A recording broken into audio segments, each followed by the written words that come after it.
The late summer dusk draped King's Landing in a sullen bronze, and Jaime Lannister stood alone upon a windswept balcony of Maegor's Holdfast, staring across the roofs toward Blackwater Bay. From this height, the capital looked deceptively peaceful. Chimneys breathing thin ribbons of smoke, gulls spiraling over merchant galleys, the faint clang of a distant smithy cleaving the hush. He rested his maimed right arm on the stone balustrade, feeling the cooler air settle around the stump where gold had replaced flesh. The golden hand glittered, a mocking beacon for every oath he had ever broken. A lesser man might have found comfort in its sheen. Jaime found only accusation. Something inside him, small but insistent, whispered that he was watching the city's heartbeat falter, and that if he did nothing it would soon grow still. Behind him, faint in the corridor, came snippets of conversation. Court ladies debating the fabrics for a tourney, gold cloaks muttering about smuggled Dornish wine, a boy page reciting the latest bawdy rhyme about the queen. None of it mattered. What mattered was the memory of Brienna's granite-steady gaze beside a dying campfire, the rasp of her sword as she stood between him and a bear, the scratch of quill on parchment when she wrote those solemn words. "The honor of my lady is my own." He could still smell damp straw and hear distant frogs in Harrenhal's moat. Reminders that there existed a world where vows were not convenient fiction. That world seemed impossibly far away now, hidden behind tapestries of crimson lions and perfumed lies. Cersei had summoned him thrice since morning. Each time he had sent polite excuses, a sparring lesson with the young squires, an inspection of the city watch, a sudden interest in the ramparts. He knew what awaited, her restless fingers tangling in his hair, her voice molten with desire and fury, her questions about Tywin's new strategy in the Riverlands. She would read his silences like a ledger, demanding debts he no longer wished to pay. In childhood she had been mirror and moon to him, reflecting a simpler, sharper Jaime. Now she was wildfire in human form, brilliant, beautiful, and forever, on the brink of burning everything he cared for. A door groaned open. Ser Adam Marbrand stepped through, silver-haired and grave. "The hand attends you in his solar," Marbrand said, eyes drifting to the golden hand before snapping back with practiced discipline. "Best not keep Lord Tywin waiting." Jaime inclined his head, but as Marbrand withdrew he remained by the balustrade, tracing the contours of the twilight. Tywin's summons would mean strategy, numbers, the cold arithmetic of conquest. River Run must fall, the North must kneel, the Tyrells must be managed, the Ironborn bribed or bled. His father tallied lives like coins, but Jaime felt each weighted on his conscience now. Strange how the loss of one sword hand had given rise to another unseen appendage, a conscience, tender and aching. At last he pushed away, descending the spiral stairs that wound through the heart of the tower. Flames guttered in sconces, throwing ladders of shadow across stone. Every step echoed like the tick of an hourglass. Jaime imagined the Grains were lives, stark men still fighting skirmishes in the Wolfswood, wildlings driven south by winter, small folk whose names would never grace a bard's song. They would bleed for banners, and banners would flutter over graves. He quickened his pace, disturbed by the thought that he could not recall when he had begun to see faceless men, rather than faceless foes. Tywin's solar smelled of parchment, beeswax, and cold steel. A massive oak table commanded the center, strewn with maps pinned by figurines of lion, stag, and direwolf. Candles hissed as if protesting their own demise. Tywin stood at the window, hands clasped behind his back, lion cloak draped like molten gold. He did not turn when Jaime entered. He seldom bothered with gestures of welcome. "Cersei informs me you have been busy," Tywin said. His voice held the calm of a man who had weighed every outcome and found each wanting. "I've been reacquainting myself with the duties of the Kingsguard," Jaime replied lightly. "Duties?" Tywin turned now, pale green eyes cutting. A cripple with half his worth, still clinging to misplaced honor. He gestured to the map. "The North is divided, yet stubborn. Lord Roose Bolton holds Winterfell in my name, but wolves are hard to cage. I would know how many men the Watch can spare to patrol the King's Road." It was like listening to a stonemason debate grain of marble while carving a maiden's face. Jaime considered his answer, then surprised himself by saying, "The watch is thin as bone. They cannot police a realm we continue to bleed." Tywin's brows rose. "Yet bleed it must, until it learns obedience." His tone brooked no objection. "You will ride north with 300 mounted swords, relieve Bolton, and ensure Winterfell's gates remain ours." Winterfell. The word tasted of snow and pine, of a boy king's corpse on a frozen field. He remembered Ned Stark's severed head on a spike, the crowd roaring approval, his sister smiling. "I am sworn to protect the king," Jaime said evenly. "The king is protected by a dozen good men and 100 better walls. You are needed elsewhere." Tywin's glare hardened. "Do not make me question your loyalty." Jaime bowed, felt the weight of the golden hand drag at his balance. "As you command." Yet, as he straightened, he imagined riding north, not to Bolton, but to whatever fragments of House Stark remained. Sansa was gone, vanished on the night of Joffrey's death. Arya rumored dead. Bran and Rickon presumed slain, though rumors of living wolves drifted south like sparks caught in a gale. Only Jon Snow remained, walled in ice. A Kingsguard knight could not parley with crows in black, but a man with no honor left to lose just might. 2 hours later, Jaime walked the torchlit halls that snaked toward Cersei's chambers. He went not for passion but for confrontation. Better to face her fury now, before his own mind betrayed him completely. The lioness preferred surprise, and he would grant her none. Outside her door, he paused at the carved oak emblazoned with twisting vines and golden roses. Remembering it was once Margaery's suite, surrendered after the young queen's untimely end. He rapped twice. Cersei herself opened, clad in green silk that clung to her hips like ivy. Her smile unfurled, languid, predatory. "Sweet brother," she purred, drawing him inside. The chamber glittered with candelabra and the scent of myrrh. But Jaime held her at arm's length. "Father sends me north." Her expression soured. "The gods be damned, he cannot. You are needed here." She reached for his cheek.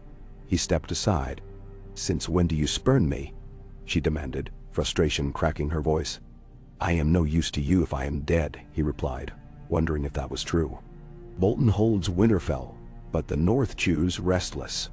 Father wants a lion's roar to remind them who rules." Cersei's eyes narrowed. "Bolton is a flayed man, not a lion. Your duty lies beside me." She pressed closer, breath warm on his neck. "You belong to me." He grasped her wrists, gently but firmly. "I belong to the realm." The words shocked them both. Jaime saw hurt flash in her eyes, swiftly masked by anger. She jerked free, pacing to the hearth where fire clawed the grate. "Is this Brienne's doing?"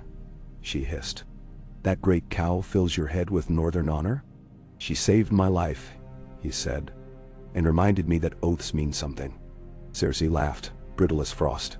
"Oaths? You slew a king for oaths." "I slew a king to save a city," Jaime corrected, voice low. "And I would do it again." She strode back, fingertips grazing the golden hand. "Then do it again for me. The city is mine." But Jaime thought of wildfire jars hidden beneath streets, of pyromancers whispering, of how easily love turned to ash. He kissed her forehead, a chaste farewell, and left her shouting his name. That night sleep eluded him. He lay in a narrow white bed within the Kingsguard tower, staring at moonlight slanting through arrow slits. Memories spilled like coins. Bran Stark tumbling from a tower, the whisper of wind in his hair. Catapult stones tumbling across the Blackwater. Brienne's voice promising Sansa safety. Honor, or a child's word until you lost it. He rose before dawn, donned plain riding leathers beneath the white cloak, and made his way to the stables. His escort waited, 300 Lannister knights and squires, banners furled, horses stamped mist into cold morning air. Jaime's destrier, Honor, a cruel joke, snorted as he mounted. Ser Ilyn Payne, silent as gravestones, would ride at his side. Tywin insisted on a headsman's presence to keep unruly northerners cowed. Jaime sighed, thinking how executioners multiplied faster than healers in wartime. He wheeled the horse, raised a hand, and the column clattered through mud gate as sunrise spilled blood red across the bay. They rode hard the first day, reaching Rosby by dusk. Small folk pressed against hedgerows to glimpse them. Some cheered, others averted eyes. News of the purple wedding still lingered, twisting tongues with gossip. In the common room of a modest inn, Jaime found himself nursing watered wine beside a hearth. He watched embers collapse upon themselves and wondered whether the capital might soon do the same. A minstrel strummed a harp, singing of brave Robb Stark who died with Wolf on his shield. Lannister men booed, hurling onion skins. Jaime silenced them with a look, letting the song wind down. Later the bard approached, uncertain. "My lord, I meant no insult. Only the song brings coin." Jaime offered a coin of his own, more than the song was worth. "Sing what truth you know," he said. The bard bowed, surprised. Truth was a rare melody. Jaime knew he might need it soon. On the second night, camped beside the King's Road, rain drummed tarpaulins. Jaime's gold hand throbbed with phantom ache. He walked among tents, listening to the hiss of wet canvas. Pain followed like a specter. Jaime wondered if the mute could sense the winds of doubt. He paused, staring north where storm clouds massed. Somewhere beyond the choke of rain lay Moat Cailin, the Neck, and Winterfell's broken walls. He felt drawn, not by conquest but by penance. As weeks unspooled, the army pressed through harvest lands browning under an early frost. Ravens passed overhead, black ink against gray parchment sky. Some carried Bolton flayed-man banners. Others bore seals Jaime did not know.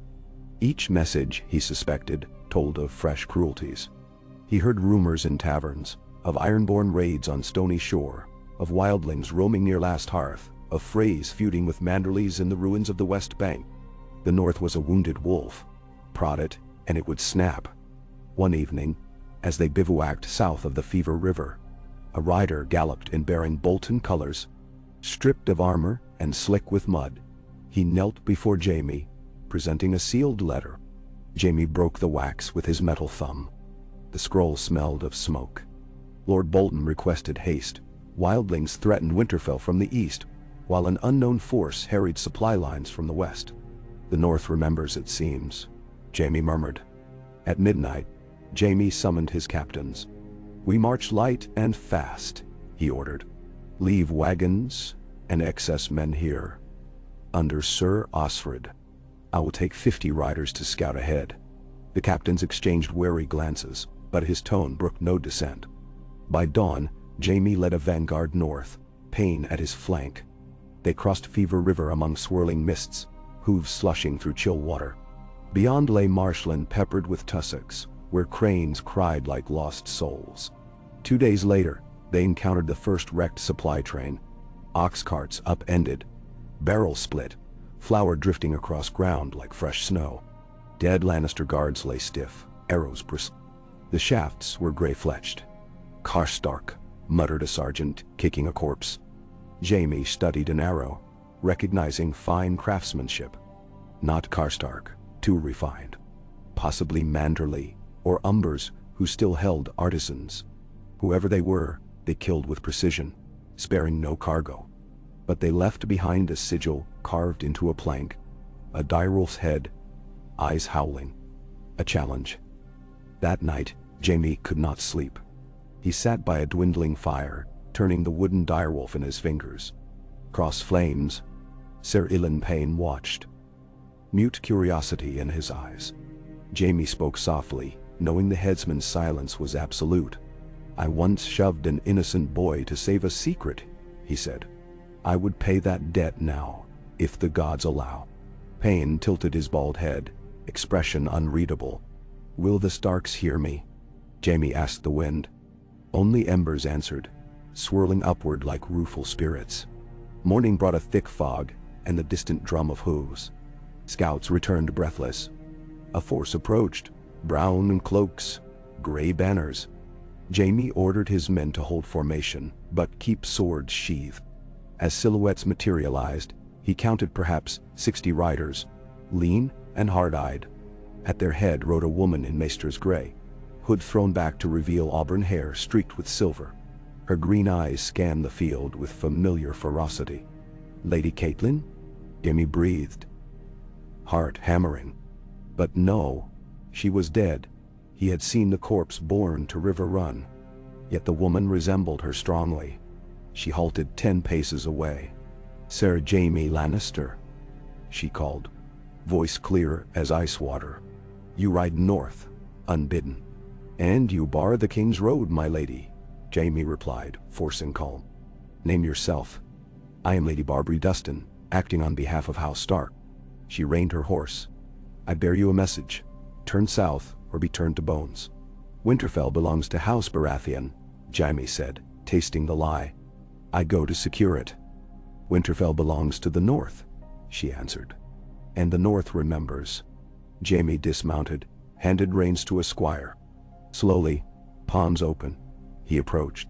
Pain stirred behind, but Jaime lifted his golden hand, a mute command to stay. Rain beads clung to chainmail as he drew closer to Lady Barbary.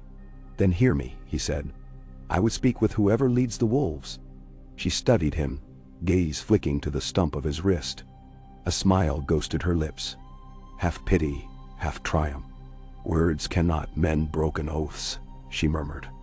"No," Jaime agreed, "but they may prevent more from being broken." He knelt, the damp soil soaking through linen. Gasps murmured among his riders. "Take me to them. Bind my hands if you must. I will stand before the Starks and answer for my crimes." Lady Barbary's eyes widened. For a heartbeat silence reigned, broken only by a raven's croak overhead. Then she nodded to her men. In moments, rawhide cords encircled Jaime's wrists, chafing gold. He rose unsteadily. Cersei strode forward, sword half drawn, but Jaime shook his head. "Ride to Lord Bolton," he told Payne. "Tell him, Sir Jaime pursues raiders into the Wolf's Wood." Payne's expression tightened, but he obeyed, mounting and wheeling south. Lady Barbary gestured, and Jaime's escort was disarmed and allowed to depart unharmed. 50 lions trotted back the way they'd come, leaving their lord among wolves. Barbary nodded approval. "You surrender freely. That earns you a listener." She motioned, and her riders surrounded Jaime, forming a wedge that headed west through mist-laden pines. They traveled in silence, save for bird calls and creak of leather. Jaime's mind churned. He imagined Tywin's fury when he learned his son had vanished. He pictured Cersei's shriek, Joffrey's smirk from beyond the grave, Tommen's confusion. Yet with every mile, a curious relief seeped into him, like loosening a long-worn cuirass. The road narrowed, passing under archways of moss-draped limbs. Finally they reached a clearing where a ragged encampment nestled round a low hill, crowned by ancient heart tree. Stark banners fluttered among pine trunks. Campfires dotted the gloom. At the hill's base stood a tall youth in boiled leather, dark hair cropped, cheeks hollow from hunger. His cloak bore a black direwolf stitched in silver. Jaime recognized Jon Snow at once, though the boy had traded Night's Watch blacks for stark gray. Snow's gray eyes fixed on Jaime, unreadable. Lady Barbary dismounted. "Lord Snow," she said, voice formal. "I bring you the Kingslayer." Snow stepped forward, gloved hand resting on the hilt of a bastard sword slung across his back. Longclaw, if rumor held. He studied Jaime a long moment. "Unbind him," Snow ordered. A rider obeyed. Jaime flexed wrists, feeling blood flow return. Snow's gaze flicked to the golden hand. "Not much of a sword hand," he observed.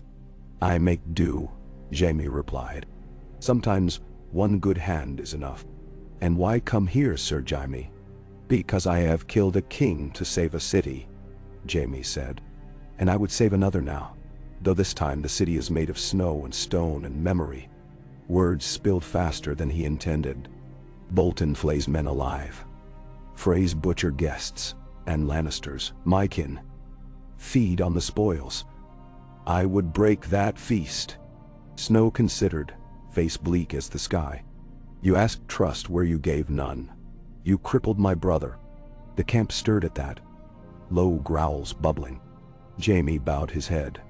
"And for that I will answer. But Bran lives if rumors are true. Let him pass judgment." I swear by the seven and by the old gods beneath this tree, my sword henceforth serves House Stark." Lady Barbary raised a brow. Jon Snow glanced at the heart tree's weeping red sap. "He, oaths made beneath the old gods bind stronger than chains," he said. "Will you kneel and speak the words?" Jaime sank to both knees before roots knotted like frozen serpents. The red leaves fluttered, whispering. Snow drew Longclaw, placed its Valyrian steel against Jaime's left shoulder. "Speak." "I, Jaime of House Lannister," he began, voice steady, "do pledge my life and honor to House Stark, to stand with them against their foes, to guard their living and avenge their dead, so long as breath remains in my body. This I swear by ice and fire, by light and shadow, by the gods all in the—" His words faded into wind. Snow tapped the other shoulder, then raised the blade. "Rise, Sir Jaime of Winterfell." Around the clearing, wolf banners dipped. Jaime rose, shaky. Something loosened inside his chest, chains falling free. Camp tasks resumed, yet a hush followed him. Some stared with contempt, others curiosity. Jaime accepted both. As dusk bled into night, Jon Snow led him to a ring of stones where a council gathered. Lyanna Mormont, fierce in furs, Wyman, Manderly broad-bellied yet shrewd, Galbart Glover, Lady Barbary, and others whom Jaime recalled only from tourneys. They eyed him like a riddle fox among hens. Snow opened the council. "The Kingslayer comes offering sword and secrets," he said. "Let us hear them." Jaime cleared his throat. "Tywin dispatches 3,000 men north within the moon's turn. Bolton will hold Winterfell, but lions will garrison Moat Cailin, Deepwood Motte, White Harbor's docks. They mean to choke the north until it starves or bends." He unfolded maps from memory, tracing routes in dirt. Yet their supply lines are thin, and their alliances thinner. Manderly stroked his beard. "Words are wind from a lion's maw." Jaime nodded. "Then let deeds follow. I will ride into Winterfell as honored guest, bearing terms from King's Landing. Once inside, I can open the gate, free hostages, and signal your assault." "Men out." Murmurs rose. Glover spat. "And how do we know you will not betray us too?" Jaime met his eyes. "Because if I do, you need only strike flint against my name. The realm is soaked in oil. Betrayal cuts both ways." It was Lady Lyanna who broke the tension, pounding a small fist on the stone. "I say, give the Kingslayer his chance. A bear fights with one paw if it must." The girl's ferocity drew reluctant smiles. Jon Snow weighed faces, then nodded. "So be it. You ride at dawn with a token escort. Bring us Bolton's head or your own." After council dismissed, Jaime wandered to the heart tree, white bark streaked crimson. He pressed his golden palm against it, half expecting sap to scald, but the wood was cold. Thoughts drifted to Cersei, which he sensed their bond fraying across leagues. He pictured her wine-dark eyes narrowing as ravens announced Stark banners above Winterfell. An image rose of her standing amid wildfire flames, laughing as King's Landing burned. He shuddered. She must be stopped, and perhaps only he could do it. A rustle of leaves heralded Jon Snow's approach. The young lord stood beside him, silent. At length, Jaime said, "If Bran lives, I would beg his forgiveness." Snow folded arms. "He lives, though far to the north, seeking truths beyond walls of man. Forgiveness may wait. Deeds first, Sir Jaime." Jaime inclined his head. "Then deeds you shall have." Before dawn's first light, he donned a plain gray cloak over battered armor. He rode with 3 Stark Rangers, men who eyed him like a hawk eyes vole, but kept blades sheathed. Wind carried scent of pine and distant snow. As they neared the King's Road, Jaime's mind rehearsed lies. Bolton must believe he came as emissary of Tywin. Perhaps he did. Only the message had changed. Hours later, they sighted Winterfell's broken towers rising from rolling mists. Crows wheeled overhead like pieces of a shattered sky. Jaime's pulse quickened. Stone walls patched with new timber showed scars of siege and fire. Smoke curled from smithy chimneys. Banners atop ramparts displayed the flayed man beside the Lion of Lannister. Two grotesqueries dancing together. Gatehouse guards lowered halberds as the party approached. Jaime spurred Honor forward, calling, "Sir Jaime Lannister, envoy of the Hand." His voice cracked sharp across the yard. A grizzled captain squinted, recognized the Kingslayer, and snapped orders. Portcullis rattled up. Jaime rode under, savoring the hollow echo of hooves on worn cobblestones. The inner bailey bustled with Bolton men in pink cloaks and Lannister sergeants polishing helms under slack banners. The air smelled of boiled leather, charred meat, and something else: fear. Ramsay Bolton emerged from the great keep's doors, a smile like a wet blade. He wore furs dyed the color of old scabs, and carried a whip coiled at his hip. "Sir Jaime," he greeted, arms out. "The north grows colder. I welcome southern warmth." His eyes lingered on the gold hand with unsavory interest. Jaime dismounted, forcing courtesy. "Lord Bolton, my father sends greetings and terms." He produced a sealed letter bearing the lion's seal, inked last night by Lady Mormont's maester, forged to perfection. Ramsay broke it, scanning. His grin widened. "Reinforcements. Good. Do well. My father will be pleased." He slung an arm around Jaime's shoulders, leading him inside. Jaime smelled blood under his perfume. On the ride north he had crafted a plan of two blades, one of steel, one of words. Steel would free hostages and open gates. Words would pit Bolton against Lannister, Lion against flayed man. But now, walking Winterfell's corridors lined with wolf pelts, he realized how thin words could shred in Ramsay's hands. In the great hall, tables had been cleared save for a lone prisoner lashed to a post. Theon Greyjoy, stripped to torn breeches, head bowed, back crisscrossed with welts. Ramsay halted. "My pet," he announced proudly. "We are teaching him loyalty." Jaime's stomach clenched. Theon raised red-rimmed eyes and flinched. Memories of Eddard Stark's ward flickered, proud boy with smirk and quick tongue. This creature was broken. Jaime faced Ramsay. A useful ward, no doubt. "Oh, he is." Ramsay stroked Theon's dirty hair. "He will deliver Moat Cailin when asked." "Want you?" Theon mumbled something. Ramsay laughed. "Not today, then."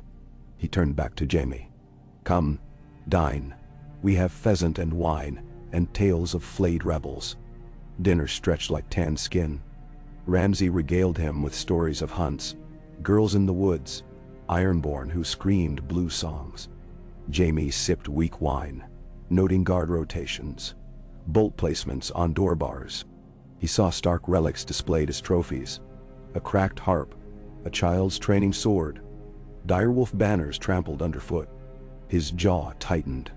That night, installed in a guest room once belonging to Ned Stark, Jaime knelt by the hearth and pulled a tiny vial from his boot. Jon Snow had pressed it into his hand, oil infused with crushed widow's blood. A few drops would send any dog into frenzy. Jaime smeared it on the hinges of the kennel's door, then on fresh meat hanging nearby. At midnight, Winterfell's hounds howled as madness seized them. Guards rushed. Amid confusion, Jaime slipped past, reaching the rookery. He found a raven tied a message: "The lion opens the gate at dawn. Strike hard, free the pack." He signed with a single drawn wolf. He whispered into the bird's ear, as Maester Luwin once did, and cast it into starless dark. Down in the yard, torches flickered as dogs snarled and men cursed. Ramsay's voice rose shrill above the cacophony. Jaime hurried to the armory. Theon's voice had guided him earlier, whispered directions through cracked lips when Ramsay's back was turned. In gratitude, Jaime had slipped him a key hidden in his golden palm. Now he found Theon crouched by the armory door, trembling but free. "Can you ride?" Jaime asked. Theon nodded, clutching a short sword. They moved through shadowed halls to the gatehouse. Jaime dispatched 2 drowsy sentries with pommel blows, then cranked the winch with his left hand, sweat slipping. Portcullis creaked upward. Beyond, darkness yawned. A horn sounded beyond the tree line. Then another, deeper. Wolves howled in answer. Jaime's heart thundered. He seized Theon's arm. "Run to the Godswood. Hide until the fighting ends. Then find Jon Snow." Theon hesitated, eyes haunted. Jaime pushed him toward a postern door. "Go!" Theon vanished. Footsteps clattered from the yard, Bolton guards racing. Jaime drew a dagger braced. Ramsay burst from the hall, eyes wild. "Traitor!" he screeched. "I flay lions slow." He lunged. Jaime parried with iron forearm. Felt blade bite gold, sparks flying. His left hand found the dagger's hilt and drove upward under Ramsay's ribs. Warm blood spurted. Ramsay gasped, shock painting his grin crimson. Jaime whispered, "The North remembers." He twisted. Ramsay slid to his knees, eyes glazing, laughter bubbling until silence claimed him. The gate yawned wider. Through the opening rode Stark cavalry, banners streaming. Gray direwolf, white bear, merman azure. They flooded the yard like spring thaw. Jaime staggered aside as mounted spears slammed into stunned Bolton men. A horn blossomed again, victory's bloom. Jon Snow rode at the fore, long claw raised. His gaze met Jaime's across the chaos. Snow nodded once. Acknowledgement and promise both. Jaime felt an unfamiliar warmth bloom, not pride, but belonging. He wiped blood from gold fingers and turned to join the fray. By dawn, Winterfell's walls flew the direwolf once more. Ramsay's corpse lay before the kennels, dogs licking blood from cobblestones. Bolton banners burned in pyres. Jaime stood on the battlements beside Jon Snow as pale light washed ruins gold. Fires crackled below, smiths hammering hinges back into place. Children, Stark prisoners, emerged blinking from cellars. Their laughter drifted upward like birds freed. Snow spoke quietly. "You kept your oath." "For the first time in a long while," Jaime replied. "One step does not cleanse a road, but it begins it." Snow's gaze swept north, where winter clouds marched. "The realm will hunt you now." "I know." Jaime flexed his golden hand. "Let them. If lions come, the wolf shall have teeth enough." Footsteps behind. Lady Lyanna, Manderly, Glover. They bore a cloak of gray wool. Lyanna draped it over Jaime's shoulders. "A knight of Winterfell," she declared. Cheers rose from the yard. Jaime's throat tightened. He thought of Cersei, how her fury would scorch. He pictured Tywin's cold disappointment, the iron of it. Yet as sun climbed, warming frost-slick stone, he felt neither fear nor regret. In the distance, ravens wheeled, black flecks against dawn. The war was far from over. King's Landing would strike back. Dragons might yet rise in the east. White shadows prowled beyond broken wall. But for this heartbeat, the North breathed free. And Jaime Lannister, Oathkeeper at last, stood beneath banners of a house he once helped destroy, ready to shield it with his life. And somewhere in the silent wood, the heart tree whispered, limbs sighing approval, that the lion had knelt to the wolf, and the old gods had listened. Long pale shafts of morning sunlight angled through the shattered lattice of Winterfell's high windows, turning each drifting mote of dust into a floating spark. Ravens perched upon the broken stonework, their dark bodies warming in the new light while the faint hum of hammers rang up from the lower yards. Jaime Lannister walked the ramparts alone, his soft leather boots whispering across frost-slick merlons. The direwolf banners that now snapped overhead were still stiff from the night's chill, creases visible where they had lain folded in exile.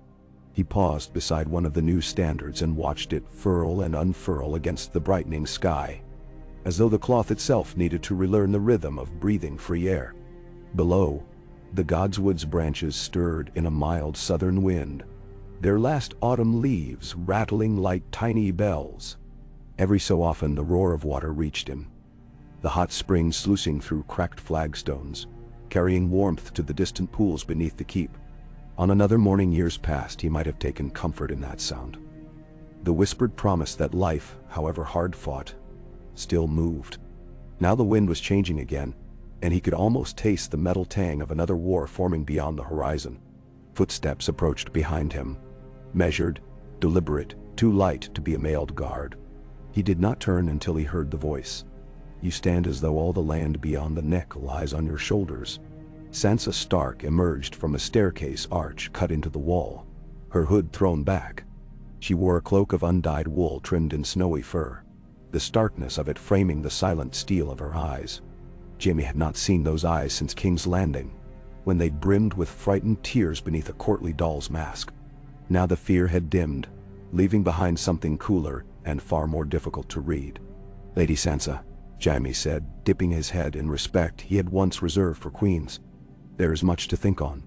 She joined him at the parapet, folding gloved hands before her. "Your raven to the Eyrie found me 2 nights after you sent it. I rode hard to reach Winterfell before the snows closed the passes." She sounded neither grateful nor angry, only tired, as if every word cost something she had in short supply. "I did not expect you so soon." Sansa's gaze swept the yard, where Stark men hauled Bolton corpses to a pyre near the outer wall. The smoke drifted slow and bitter. "I would not let them burn my home twice," she murmured. "Once with torches, again with forgetfulness." She shivered despite the gentle sun. "Is it true then?" Ramsay Bolton fell by her hand. Jaime flexed the fingers of gold. "He died on Stark ground with Stark steel in his belly. The manner matters less than the fact." He glanced sideways, reading her expression. He saw no triumph there, only a grim quiet. Revenge was a cup that never fully quenched. "My sister lies buried in the crypt," Sansa said. The quiet there is louder than any banquet hall. "You might visit her when you have the heart." "Lady Lyanna says the old stones are good listeners." Jaime inclined his head again. "I will go." A gust lifted Sansa's auburn hair, bronze threads weaving around her cheeks. For a strange moment, he saw Cersei's laughter in that color. The clink of wine goblets, wildfire shadows moving on gold armor. He blinked the vision away. "Will the capital come north?" she asked. "They will come," Jaime answered, "but not at once. My father counts the cost of every sword. He will send ravens first, and coin to raise new allies. When he marches, it will be with fresh shod hooves and a full train of siege engines. Months perhaps, yet months pass faster than men think." Sansa's shoulders straightened as though bracing for an unseen blow. "We have months, then, to turn Winterfell from tomb to fortress, and to gather wolves who still roam unclaimed." A faint smile touched her lips, swift as a snowflake on a forge. "The North is vast. It remembers, but memory alone cannot wield a pike." She turned toward the stair. "We should speak with Jon." The name lingered between them, like a drawn breath. Sansa descended, leaving Jaime to follow. In the Great Keep's lower hall, a crude war council had sprawled across trestle tables.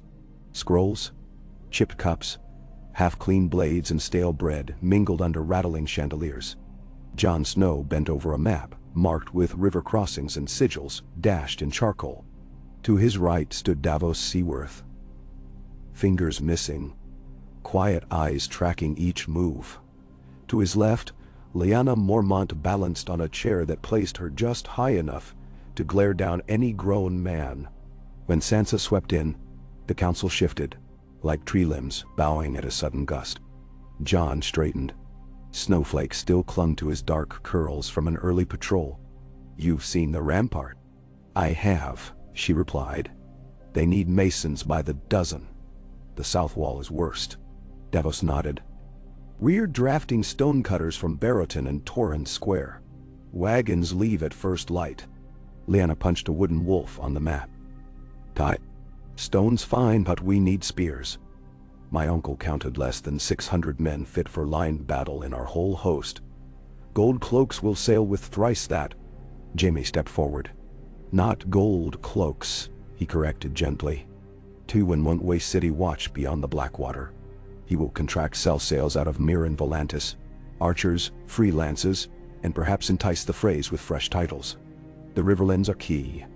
Riverrun has been under siege these 2 years, but its walls still rise, and the Blackfish still commands loyalty. "No." Joan's gray eyes fixed on him. "You believe Sir Brynden will swear to us over your father?" I believe he wants vengeance enough to ride with the others, if that would starve Lannister sons, Jaime said. River Run is our bridge, and the Vale. Littlefinger's claws still clutch at Sansa's claim, but a falcon with cut jesses cannot fly far. Sansa's mouth thinned. She said nothing. Davos tapped the map. Too many fronts. We hold one castle now. Rugged? Aye, but scarred. If the gold flows east to buy ships, Lannisport fleets sail for White Harbor before our ravens fly back. And so, Jaime exhaled. Then we must throw a fox in the lion's den, force Tywin's eye south. He touched a point halfway between King's Landing and Harrenhal. Golden Tooth. My brother Kevin commands the passes. If word reaches Tywin that Golden Tooth is threatened, he will turn armies to guard his door. Jon folded arms. Who threatens it? We barely hold the Dreadfort ruins, much less a march into the Westerlands. Not armies, Jaime replied. A night and a song. The table fell silent. He looked to Davos, a smuggler who once sailed onions through Blackwater storms. You've done more with less, Sir Davos. The Onion Knight rubbed his beard. Aye. But that was with the wind behind me. Lyanna's eyes sparked. Send me. A bear at their gate will make more noise than any song. Sansa stepped between them. We will not squander Lady Lyanna on raids. She spoke softly, but every word carried weight. The North's heart beats strongest in its children. We keep them here. Jon nodded. Agreed. Jaime, you proposed a fox. Are you volunteering? No. I am. Jaime's golden hand rested on the map. I need no company but one swift horse and a raven's ink. Tywin trusts my script more than any seal. If I ride west of the Neck under cover of parley, I can stir the dust of old fears. You risk capture, Davos said. I risk redemption. Jaime smiled without mirth. Besides, the realm already calls me Oathbreaker. Let them call me traitor too. Names are wind. Jon considered long moments, then said, You will not ride alone. Take Brienne of Tarth. Sansa's head snapped up. Brienne lives? She rides with the Blackfish on the river, Jon said.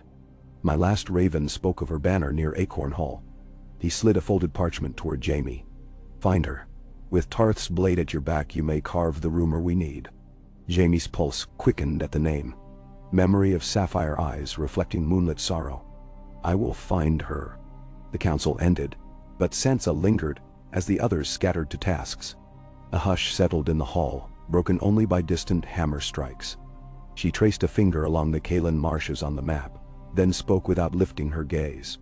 If you see Brienne, tell her I still keep my promise. She will be glad to hear it. Sansa looked up then, and for the first time Jaime glimpsed something beyond the stoic mask, a sorrow softened by hope. And tell her, she said, that her honor reached me when all roads were dark. Jaime bowed. I will carry those words as carefully as any sword. The next 3 days blurred with preparation. Blacksmiths forged new hinges for the south gate. Hunters ranged the wolfswood for fresh meat. Ravens burst from the rookery in frantic black clouds. Jaime spent each dawn drilling with the left-hand sword Jon had gifted him. A lean North steel bastard blade. Its balance still felt wrong, but he practiced until the calluses along his fingers split, until the golden hand no longer weighed on his shoulder like gilt-made metal. On the 4th dawn, he departed Winterfell. A dozen rangers clad in mud brown accompanied him as far as the White Knife's ford. Beyond that he rode alone, white cloak hidden beneath a drab traveler's mantle.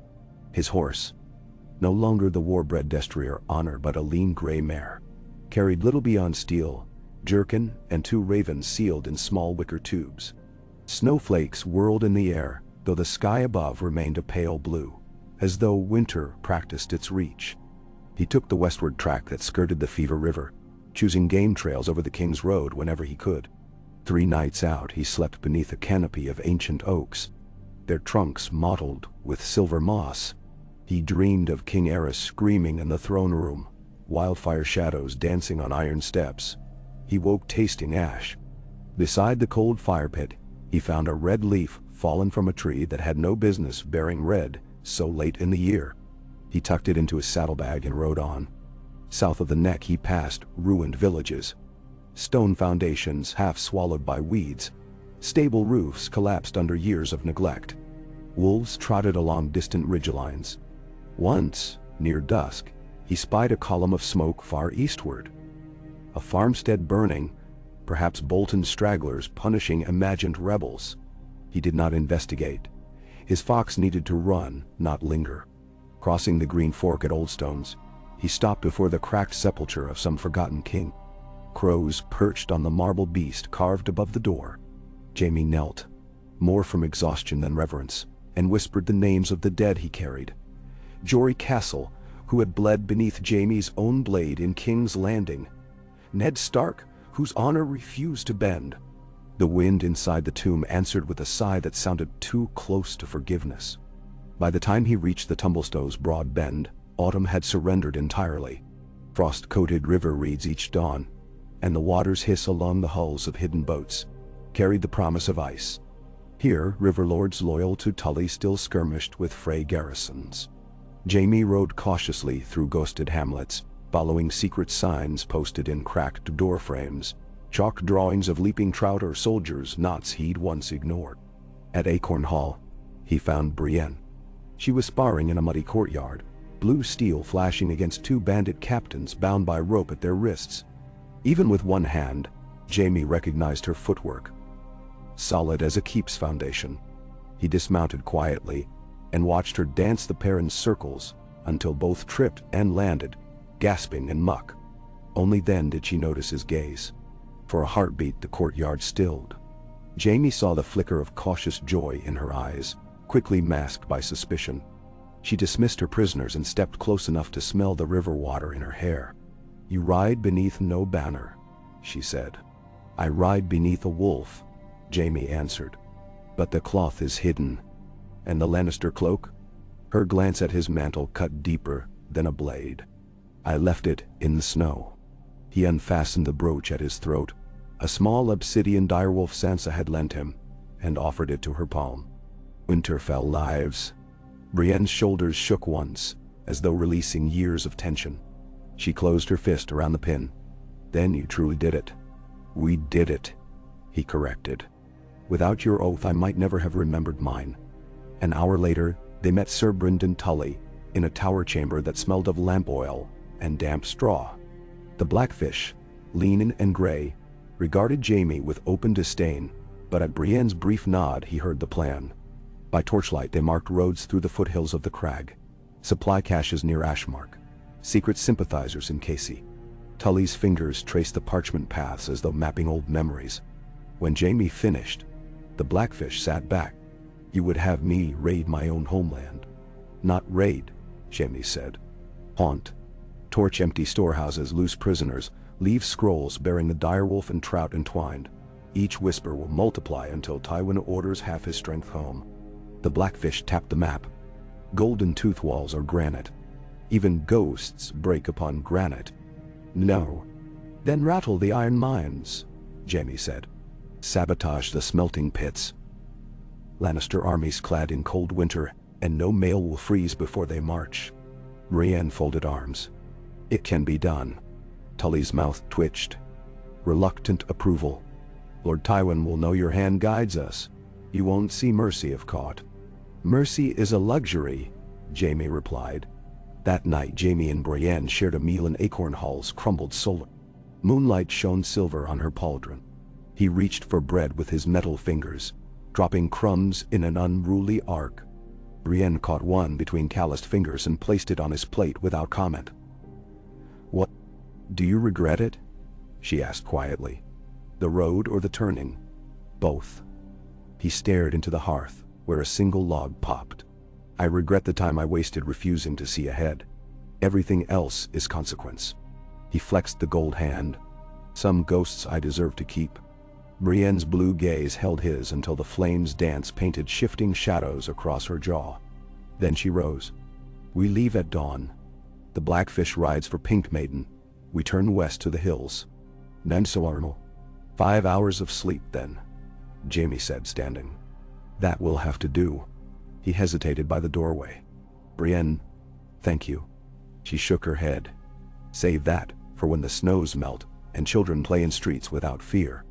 Then she was gone into the corridor's gloom, boots echoing like distant drums of a patient war. Their ride westward threaded narrow deer tracks through alder groves and abandoned orchards.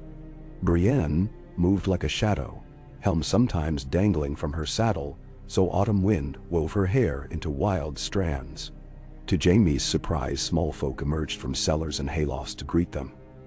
Wrinkled women with baskets of turnips, boys who had never seen a knight not shod in grief.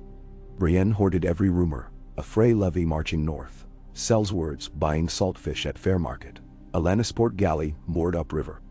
Jaime carried each scrap like a stone for Tywin scales.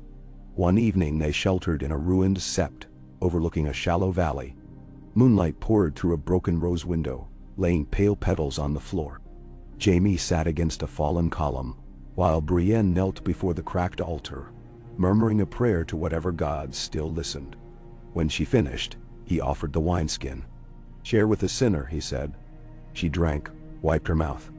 The gods judge deeds, not words. She eyed him. Though in King's Landing words kill faster than daggers. He snorted softly. You learned that lesson then. I learned that some men polish lies until they shine brighter than truth. Jaime raised the skin. To tarnished truth, then. She accepted the toast. Outside, an owl hooted. Somewhere deeper in the night, a distant horn sounded once. Thin, uncertain. They both froze. Another blast followed, closer. Brienne rose, drawing Oathkeeper.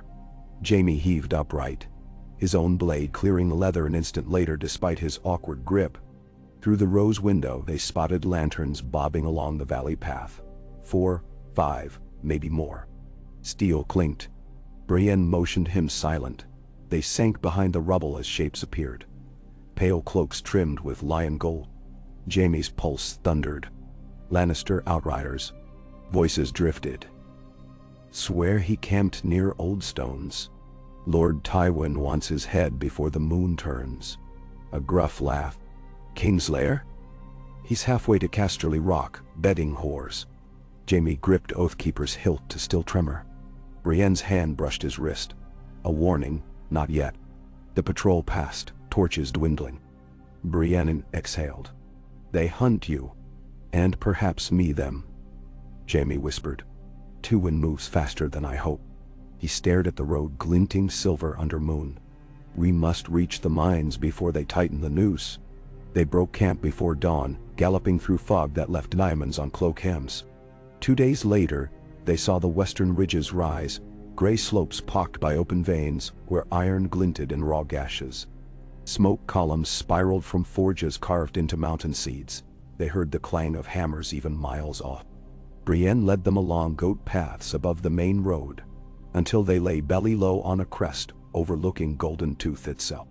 The castle jutted from a crag like a lion's fang, banners rippling red and gold. Supply wagons queued at the gate. Below, miners' barracks sprawled in a smoky web. Jaime counted soldiers, more than he'd hoped. Garrison drums echoed faintly. Brienne studied the cliff faces. No, approach unseen. Every fortress has a door shaped like a lie, Jaime said. He pointed to the winding cart road. Shift the road's fear, and you shift the garrison. That afternoon, they descended to a mining hamlet, a league east. Brienne donned a blacksmith's apron, hair hidden under soot cloth. Jaime wrapped the gold hand in rags and posed as her one-armed helper. They joined a convoy hauling pig iron toward the castle. At dusk, the convoy reached the outer stockade. Guards waved them through after a perfunctory search. The hamlet's smith was known to deliver weekly. He'd vanished of fever weeks before, but none here cared for the fine details. Inside the stockade, the smell of hot ore choked the air. Brienne found the furnace yard, unloaded bars, spoke in low tones to overseers. Jaime drifted near the hoist platform where raw ore carts ascended the cliff to the main keep. He noted iron brakes, wooden pulleys. A single spark there could freeze the mine for weeks. That night, they lay on straw pallets in a barracks loft, surrounded by snoring miners. Jaime whispered, 2 jars of oil on the brake rope, then a torch. The hoist fails, jams the pulley. Or backs up, forges cold. Word flies to Casterly Rock. Brienne's eyes glinted in moonshards slanting through slats. And Tywin thinks Stark slipped the pincer. He rides west, Jaime finished, with half his might. Before dawn, they moved. Brienne crept to the hoist tower's base, where shadow clung thick. Jaime climbed the outer stairs, left hand steady on rough timber. He reached the brake housings, pried the first jar's cork with his teeth, drizzled oil along the hemp. The rope drank greedily. A second jar followed. He glanced down. Brienne signaled, "Go." Jaime struck flint to steel.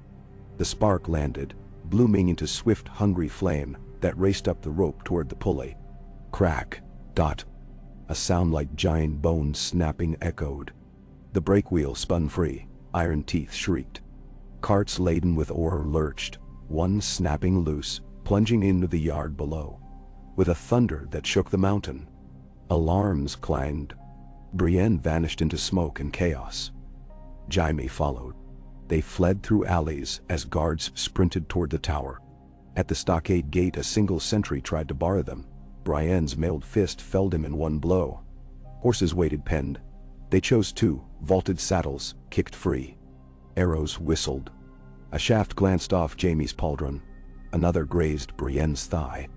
Then they were thundering down the switchback road, hooves sparking stone.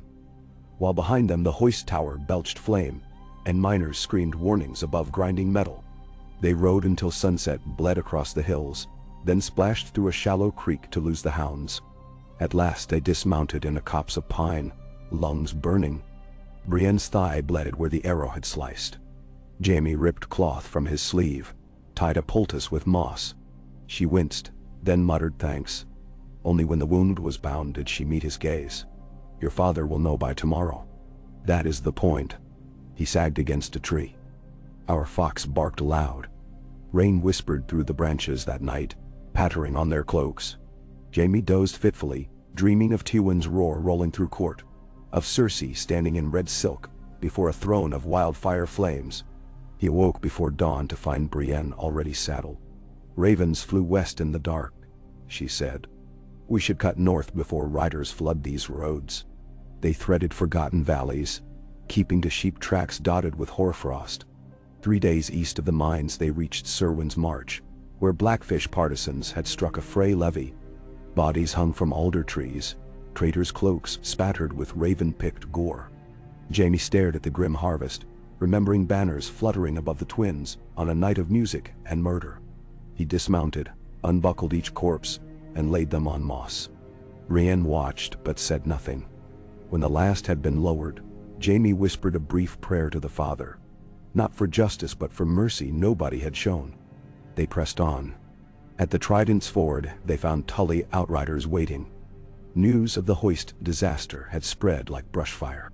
The Blackfish's letter thanked them, warned that Lannisport fleet had set sail, but half the Westerland foot now marched west under Lord Kevin. Tywin remained in the capital, sending second sons and sellswords north in his stead. Jaime handed the outrider a sealed scroll of his own, addressed to Winterfell. "Tell Jon Snow the fox nips," he said. Brienne and Jaime turned north along the Blue Fort. Here the land felt wider, emptier. Fields long abandoned, hedges gone feral. Every dusk smoke plumes mushroomed on some distant horizon. Yet they met hope too. Freed rivermen gathering fish traps by moonlight, a hedge knight teaching orphans to notch arrows, a barefoot septon preaching gentle words beneath burnt rafters. Jaime listened, offered coin where he could, and each time he left, he felt the weight of what Tywin's order had broken. On a pale morning with frost clinging to horsehair, they topped a ridge and saw the smoking shell of Harrenhal mirrored in lake-still waters. The castle's melted towers loomed like blackened fingers clawing the sky.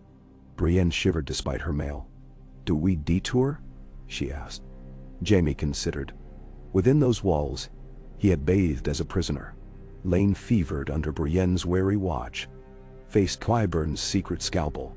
Harrenhal was a wound that never fully closed. "We ride past," he decided. "Some ghosts can wait." They skirted the lake, and by nightfall reached the Crossroads Inn, newly fortified with timber palisade. Inside they found roaring hearths, a pot of venison stew, and a singer whose voice cracked on the high notes. Jaime paid for a corner room. Brienne insisted on the pallet near the door, sword within reach. Later, lying on straw scented faintly of thyme, Jaime listened to rain thrum the roof. Brienne's quiet breathing ghosted the dark. He thought of Sansa's cautious hope, of Jon staring beyond walls toward some threat yet unspoken. He thought of the raven he had loosed from Winterfell the night before leaving. A parchment folded small containing only 4 words. "Tell her I fight."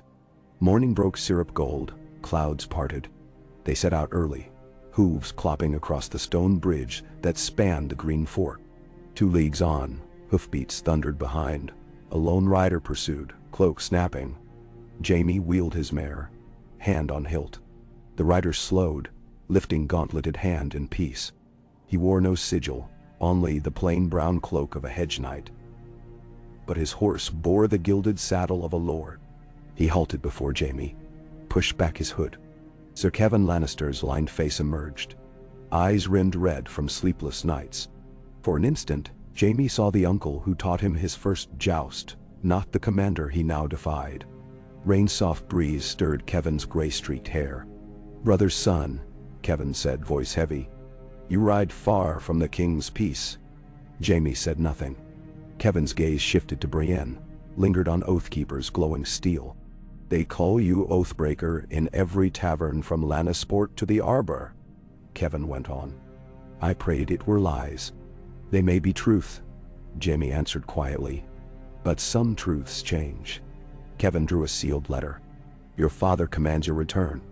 He offers pardon, lands in the Western Hills, a seat in the council. He swears Cersei's safety, Tommen's favor, so long as you cease this madness and come home." "Oh no."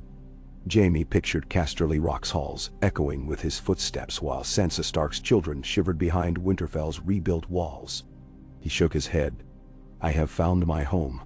Kevan's shoulders slumped. "Your father will unleash all hell. So will Winter, if we do not stand together." Jaime eyed his uncle. "Tell Lord Tywin the wall is fallen. Tell him white shadows walk.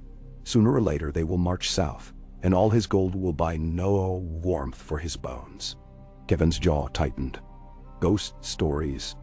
"Then ride with me north," Jaime urged. "See for yourself." "I must ride west," Kevan said. "Golden Tooth burns. My son Lancel holds the pass with green boys. I cannot leave them."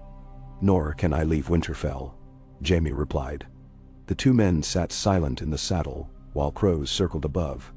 Finally, Kevan tossed the letter into the mud, where it spattered red wax across damp earth. "I cannot stand against my brother, yet I will not draw blade on my nephew. Go then, I never saw you."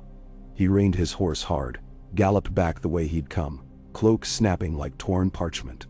Jaime watched him disappear behind a bend. Brienne's voice broke the hush. "He spared you." "He spared himself." Jaime nudged his mare forward. "When Tywin learns, Kevan will bleed for that mercy."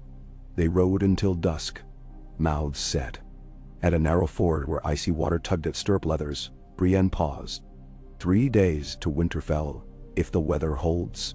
"It never holds," Jaime said. Snowflakes already drifted on the wind. They camped beneath a leaning birch that whistled as cold crept in. Jaime built fire while Brienne scouted. She returned with 2 rabbits and fresh bruises under her mail. "Met a timber wolf," she explained. "We agreed to share the rabbits." She tossed one to him, the other to the fire. They ate in silence, fat sizzling on skewers. The sky cleared, stars blazing silver across black velvet. Jaime lay back, gold fingers folded on chest, and felt the weight of the world pivot ever so slightly. Somewhere behind those stars white eyes stared south, but tonight the sky looked no more threatening than a quilt for dreaming. At dawn hoofprints ringed their camp. Wolf riders from the north, scouts who left them unmolested. Jaime smiled at the sign. Brienne permitted the faintest curve of her lips. By late afternoon the Stark banners atop the Dreadfort ruins appeared. Wolf and flayed man together, the latter inverted in surrender. Jon Snow waited at the gate, dusting frost from his pauldrons. When he saw them approach, a rare smile warmed his normally somber face. "Word reached this morning," he said, clasping Jaime's forearm, then Brienne's. "Golden Tooth hoist destroyed. Lannister levies forced to turn west. Uncle Brynden raided Lannisport granaries at dawn. Tywin's ravens scream across 3 kingdoms." Brienne sheathed Oathkeeper with a decisive click. "Then, we have bought time." "More than that," Jon said. "Broken men flock in. Manderly ships sail upriver with grain. The north stitches itself." He waved a hand to the courtyard, where stone masons hammered new blocks, where boys once sentenced to the blade, now trained with wooden spears under Lyanna's fierce eye. Yet amid the clatter and bustle, Jaime heard another sound. Distant, rhythmic, like a slow drum under the earth. He frowned. "What is that?" Jon's smile faded. "The heart of winter quickens." He led them up the ramparts. From the parapet they gazed northward, and there, far beyond rolling snowfields, a sliver of cold aurora danced low on the horizon, faint but unmistakable. "The wall fell 6 nights past," Jon said. "The dead march." Silence swallowed breath. Brienne bowed her head, mouth a hard line. Jaime felt the cold, not of wind but of graves left open. Jon placed a hand on the stone. "We cannot hold Winterfell with swords alone. We need alliances south. Tully, Arryn, Baratheon, if any remain. And a lion who knows the red keeps secrets." Jaime understood. "You would have me ride to King's Landing." "Cersei still sits the council," Jon said. "Tommen wears the crown, but your sister wields the throne's sharper edges. We need her gone, or swayed, before Tywin sees reason to raise wildfire again. No gate burns hotter." "Nee." Brienne's voice was iron. "Jaime cannot walk into the capital." Jaime lifted the gold hand. "Perhaps not as Kingslayer. But a crippled knight returning to his post? Cersei always believed I belonged at her side." He felt the old bond tug him south, both chain and path. "And ride at once. I may arrive before word of Golden Tooth's ruin. Tywin's spies will watch the roads, but they expect secret armies, not lone travelers." Jon's gray stare pierced. "Will you kill your sister?" Jaime answered with honesty that tasted of blood. "If I must." He remembered a different throne room, a mad king's shrieks, wildfire beneath floorboards. "I will not watch another city burn because one Lannister cannot let go." Brienne took a step nearer, her gauntlet brushing his elbow. He met her eyes. He saw fear for him there, unhidden, and it warmed him strangely. "Then you should not ride alone again," she said. "I must," he replied. "A sword of Tarth draws notice. But one-handed knight, weary and penitent. That passes beneath every banner. Mine to me." She opened her mouth, closed it. Finally she nodded once. "Then take this." She slid Oathkeeper from its sheath, reversed the blade, presented the hilt. "It was forged from your father's sword. 2 halves reunited may yet heal what was broken. Carry it to King's Landing. Let a lion remind them whose steel once guarded the realm." Jaime's breath caught. He set his left hand on the ruby-eyed lion's head, feeling the weight of past sins and future vows in the dark metal. "I will return it," he promised. "Return yourself first," Brienne said. That evening, a feast of salted pork and last harvest roots filled the great hall, but Jaime ate little. He stood at the flaring hearth, Oathkeeper strapped across back, and listened to Davos recount the fires he'd seen from White Harbor's walls. Around them northern lords toasted to the Fox of the Tooth, the Oathborn giant, the wolf in the lion's skin. Jaime forced a smile at each cheer, knowing legends were easier to shape than futures. When the revels dwindled, he sought Sansa in the quiet of the crypt. He found her kneeling before Ned Stark's tomb, candle-casting flickering halos along the chiseled features of her father's stone face. Footsteps echoed. She did not startle. "You ride again," she said. "I do. For King's Landing." "Yes." Candlelight traced the red weep lines of the carved direwolf at Ned's feet. Sansa spoke softly. "I once dreamed of that city as a song of gold and lavender. I learned it was a song, but one sung by knives. She rose, furs brushing marble. "Bring it, silence." He did not promise what he could not guarantee. Instead, he pressed something into her palm. The red oak leaf he'd found south of the neck. "Autumn still lives under winter's cloak," he said. "Hold fast to it." Her fingers closed around the leaf. "And you hold fast to your name, Sir Jaime of Winterfell." For the first time, she addressed him with the honor the old gods had heard sworn. It felt heavier than a crown. Before dawn he departed, leading a fresh black horse and cloaked in common gray.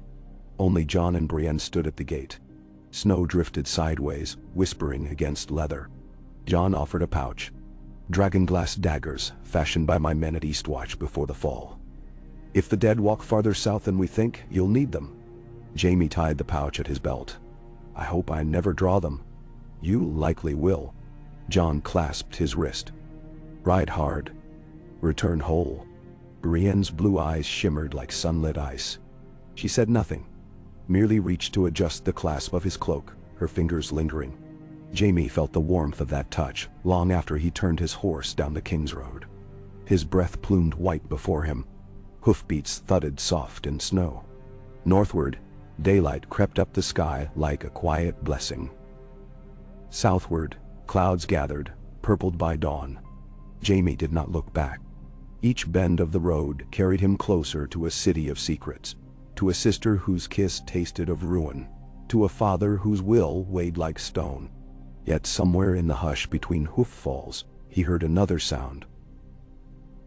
Faint but constant. The slow heartbeat of Winterfell at his back. A rhythm that, once heard, could not be forgotten. He let that rhythm set the pace of his horse. Let it steady the tremor in his golden fingers. Let it drown the whisper of wildfire long enough to forge courage from sorrow. On he rode, the lion and the wolf entwined upon his cloak's hidden clasp. Oathkeeper's weight against his spine, dragonglass rattling like black bones at his hip, and beneath his ribs a new vow beating time with every mile. "I will keep the living flame." Ain, ol. The day's ride southward bit through snow and biting wind.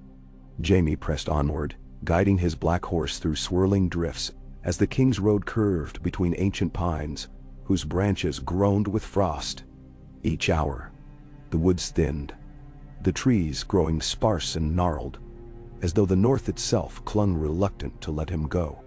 He kept Oathkeeper swaddled in rough canvas, the hilt tucked beneath his saddlebag, its presence a steady weight between his shoulder blades, a reminder and a promise, equal parts shield and burden. As the sun arced higher, the white world softened to gray and then to pale gold, the land yielding at last to the autumn-worn fields of the Riverlands.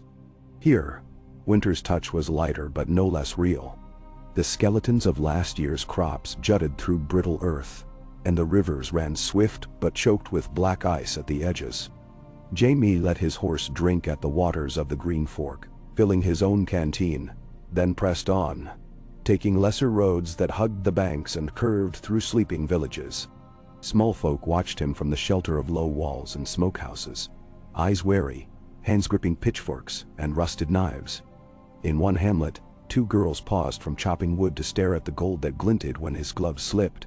He nodded, offered a polite greeting, and moved on, heart twisting at the memory of how the banners of his house once sent such children scurrying for gifts, not cover.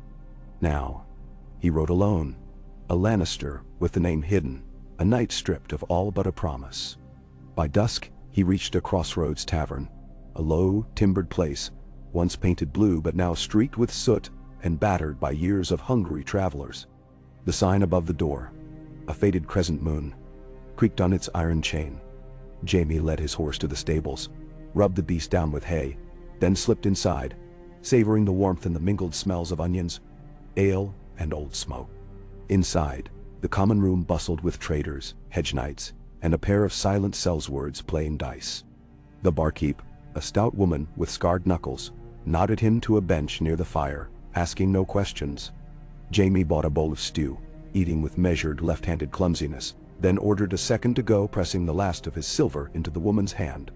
She returned with a half smile and a wink, eyes flicking to the gold glint at his wrist, but saying nothing.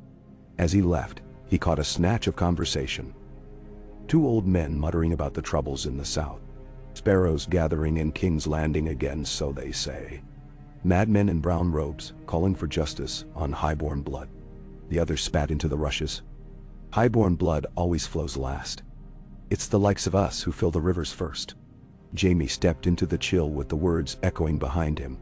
The world was shifting, he knew. Everywhere, the old balance of fear and loyalty had cracked, spilling confusion and rage. He mounted, rode on under a sky softening to starless black. He did not sleep easily that night, making his camp in a copse beside the road. The wind moaned through the trees. In the quiet, his thoughts wandered. Cersei's voice hissing promises, Tywin's cold eyes weighing every failing, Brienne's unyielding honor.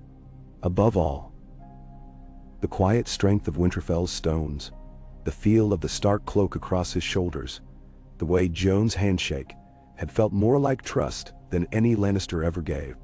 He drifted at last into troubled dreams, where wildfire roared beneath a red sky and white shadows stalked through burning halls. Morning brought cold rain that hardened into sleet. Jaime donned his cloak, mounted, and continued south at a steady pace, only pausing for bread and water when the sun reached its zenith. He passed the ruins of a sept, roof caved in and its bell half buried in mud, then skirted a walled town where armed men with no banners stopped travelers, searching for something, or someone, they never found. On the fourth day, the countryside thickened with patrols. Lannister banners snapped from towers here and there. Remnants of Kevan's levies recalled west by the trouble at Golden Tooth. Jaime hid his face, riding at dawn and dusk, sleeping by day when he could. At a crossing near Maidenpool, he traded his cloak for a rough brown robe and a battered straw hat, blending in with the slow trickle of peasants and merchants fleeing toward the capital's promise of food and safety. Word moved faster than he'd hoped. A band of gold cloaks at the gates to King's Landing stopped each traveler, eyes sharp, hands never far from the hilts of their swords. "Your name? Your business?" they asked, eyes flicking to his scarred cheek. The empty right sleeve, the worn boots. "Sir Hyle of the Trident, come to swear for the watch," he said, voice low. He showed his wound and his calloused palm. They let him pass with a shove, never once meeting his eyes. The city stank of fear and tension, the usual scents of fish and sweat, overlaid by the sickly sweet rot of old corpses and burning pitch. Refugees thronged the streets, sleeping in alleys or beneath the great statues outside the Sept of Baelor.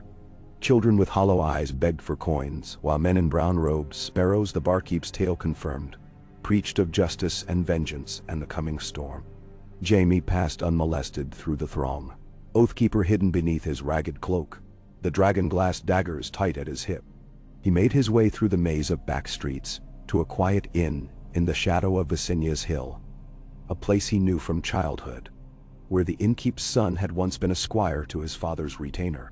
The man, balding now with a limp from old wounds, greeted Jaime with a stiff nod, eyes widening as he recognized the face beneath the grime. "My lord," he murmured, "it's not safe. There are eyes everywhere. I need a room for a night, perhaps two. Bread, cheese, water, nothing more." Jaime pressed a gold coin into the man's palm. "No word to anyone, not even my own." The man nodded, tucked the coin away, and led him to a narrow chamber above the stables. "If you need to go quickly, there's a door through the hayloft. Leads to a lane that comes out near the Great Sept." "You remember the old ways, my lord?" Jaime nodded. "I remember." He lay on the pallet, listening to the bustle below, planning his path. The Red Keep would be guarded, but he knew its walls better than any alive, had crept through its secret passages as a boy, climbed its outer walls on drunken dares, hunted boar and deer in its shadowed gardens. Cersei would not expect him. Tywin's men would be watching the main gates, not the postern doors. He ate, washed and slept. When night deepened and the city's noise faded to a low murmur, he rose and dressed in plain gray, Oathkeeper strapped to his back beneath the robe, daggers at his waist. He slipped from the inn and made his way through moonlit alleys, heart thudding. Twice he passed patrols, ducking into shadows as their lanterns bobbed past.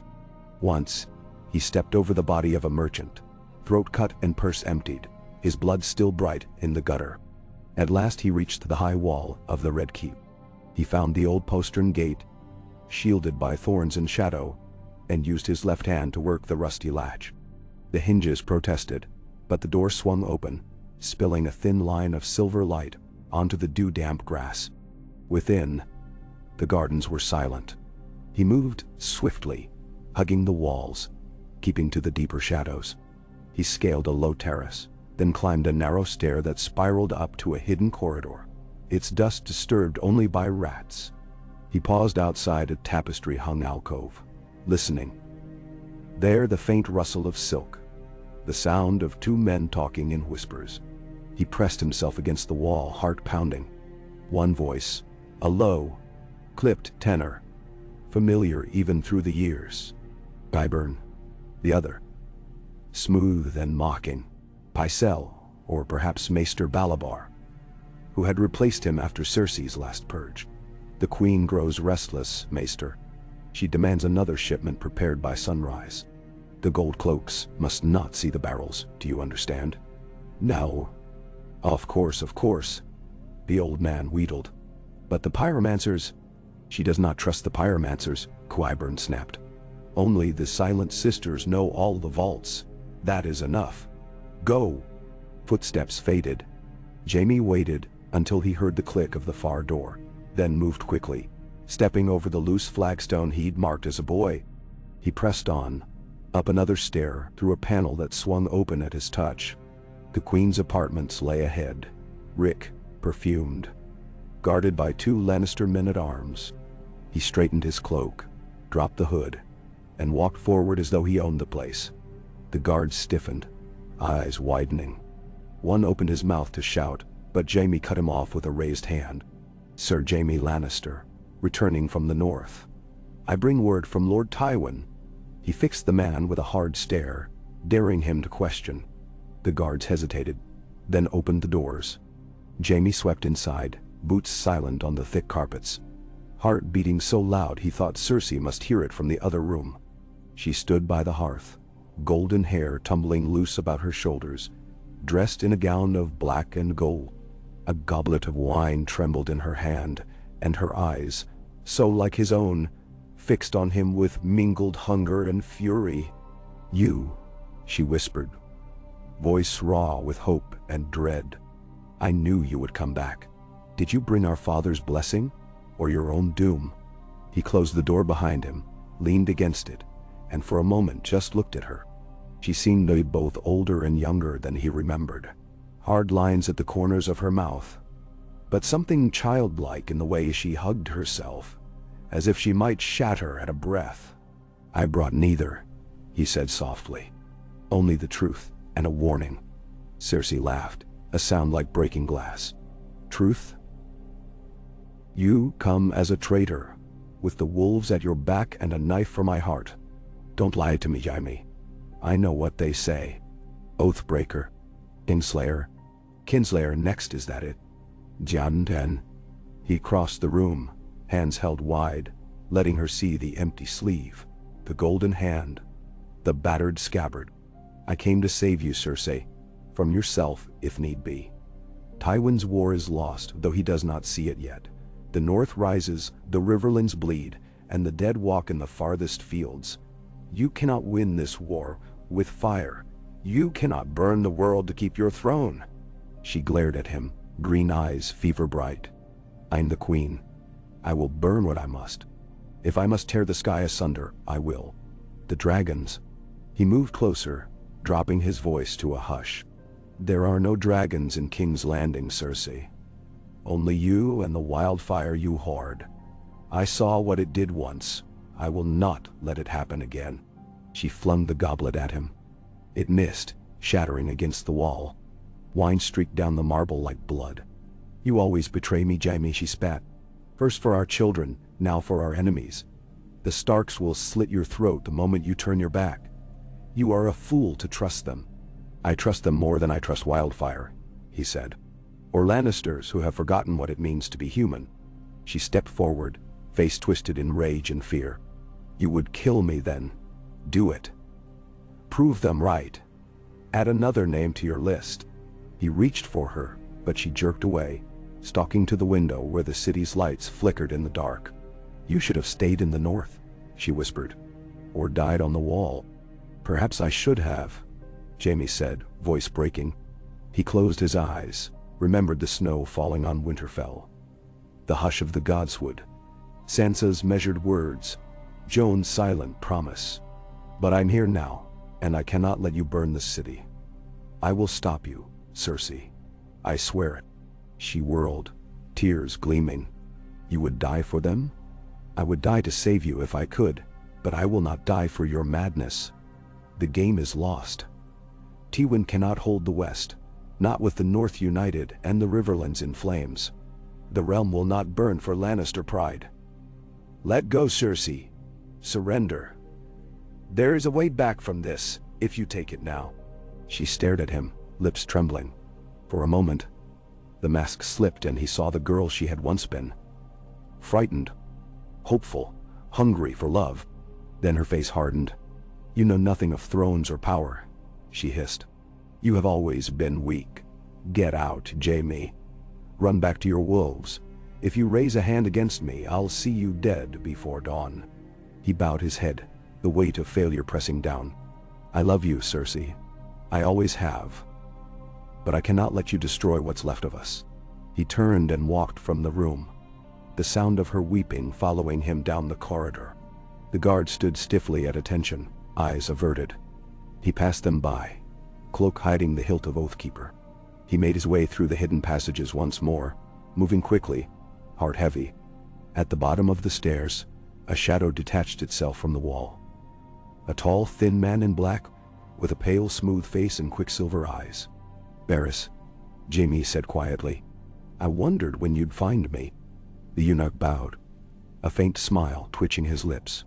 Sir Jaime, the city is aflame with rumors of your arrival. Some say you came to kill the queen.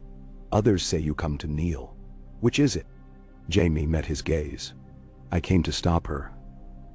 She means to burn the city as Aerys once tried. Varys nodded, grave. She keeps the keys to the vault's close, but not close enough. My little birds tell me the pyromancers prepare double their usual stores.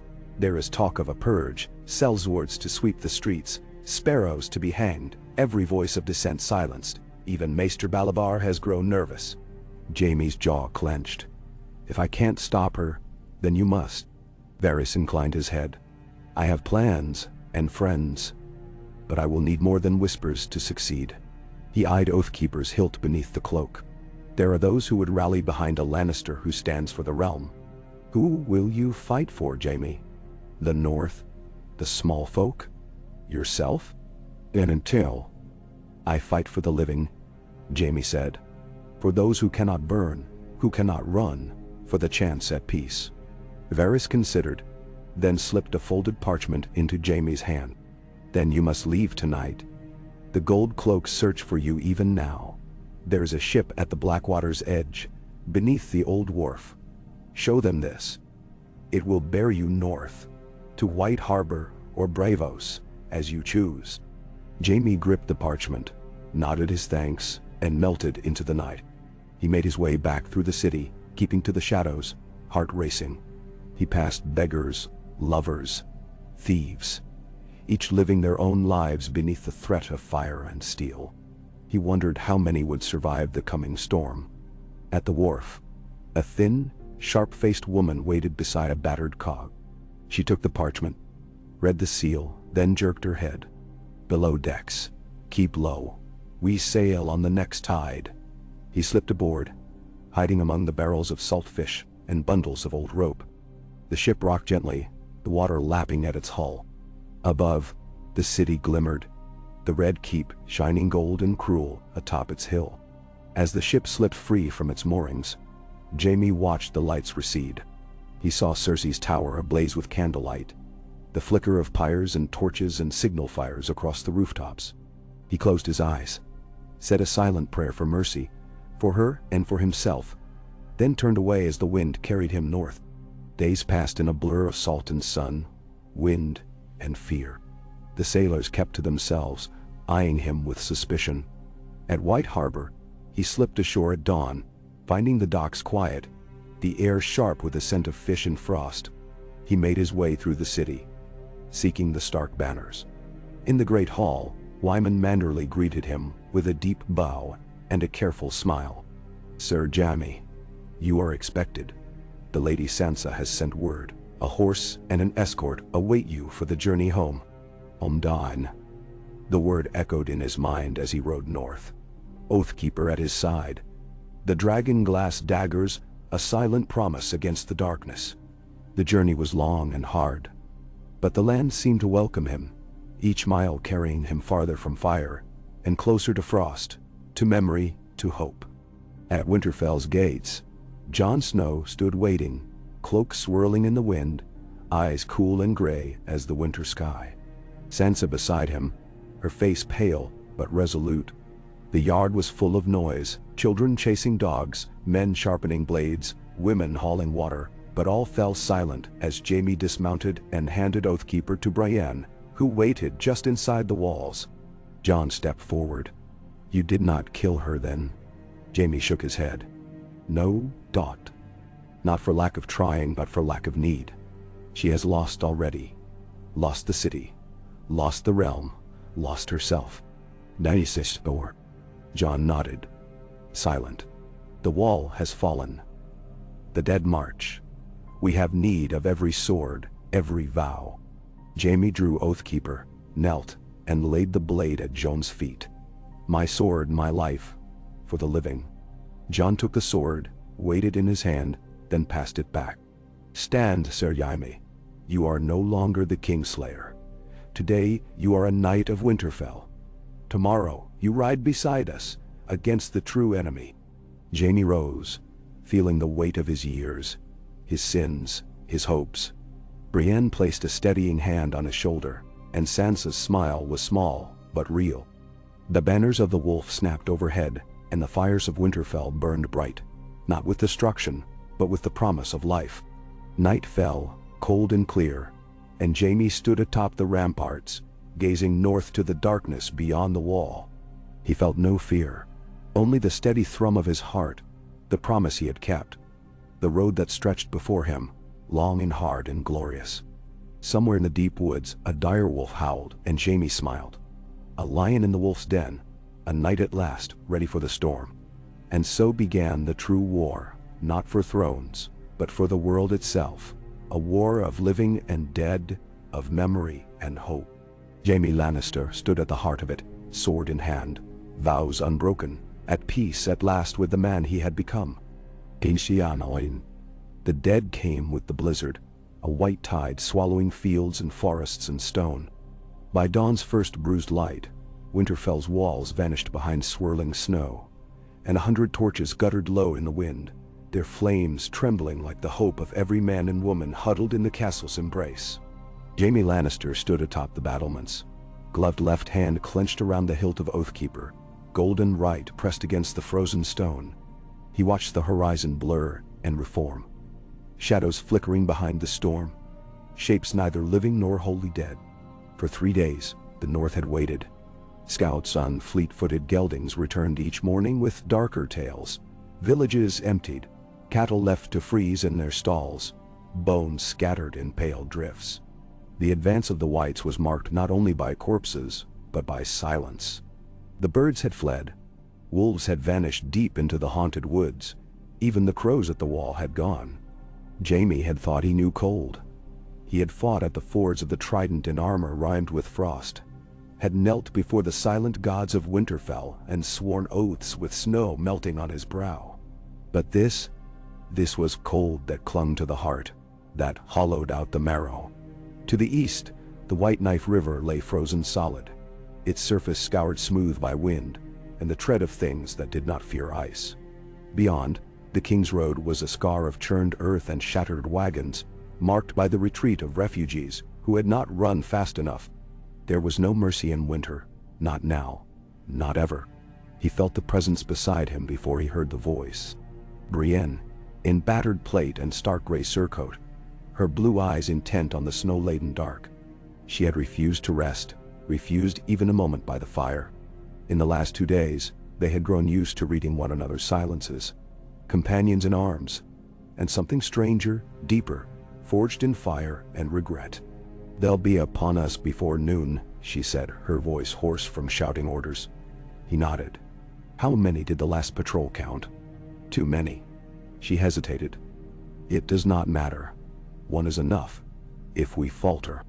Below, the courtyard roared with preparation. Blacksmiths hammered at the last dragon-glass arrowheads, sending sparks into the snow. Masons braced the gates with heavy timbers scavenged from old barns. Sansa moved among the wounded, her cloak streaked with soot, her voice calm and clear as she sent children and the elderly into the crypts. Jon Snow strode from post to post, silent as the dead he would soon face, long claws slung across his back, and his eyes as gray as the clouds boiling above the battlements. Lyanna Mormont stood atop the gatehouse, dwarfed by the men around her but unyielding, her small voice carrying over the clamor. "Hold fast, you bloody fools. Spears up, shields tight. Don't let them take you alive. If you fall, you rise on the other side. No."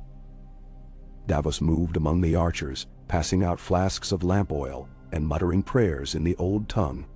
The walls were crowded, Manderly spearmen in blue and white, wildlings with furs and obsidian axes, ironborn with salt-stiffened cloaks. Jaime recognized the faces.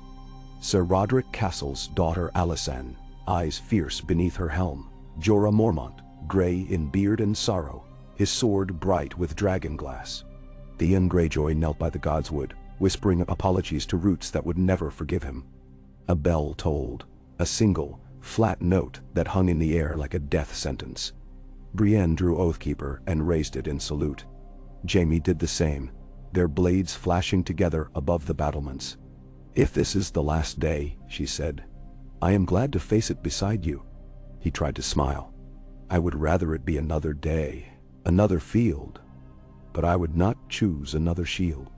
They did not speak of love. There was no time, and little room for hope. He pressed her hand, felt her grip tight as iron, then turned as the snow parted and the first of the dead appeared. Whites in shattered armor, eyes blazing blue, their weapons rusted and frozen. Behind them, a line of white walkers moved with inhuman grace, the wind hissing at their heels.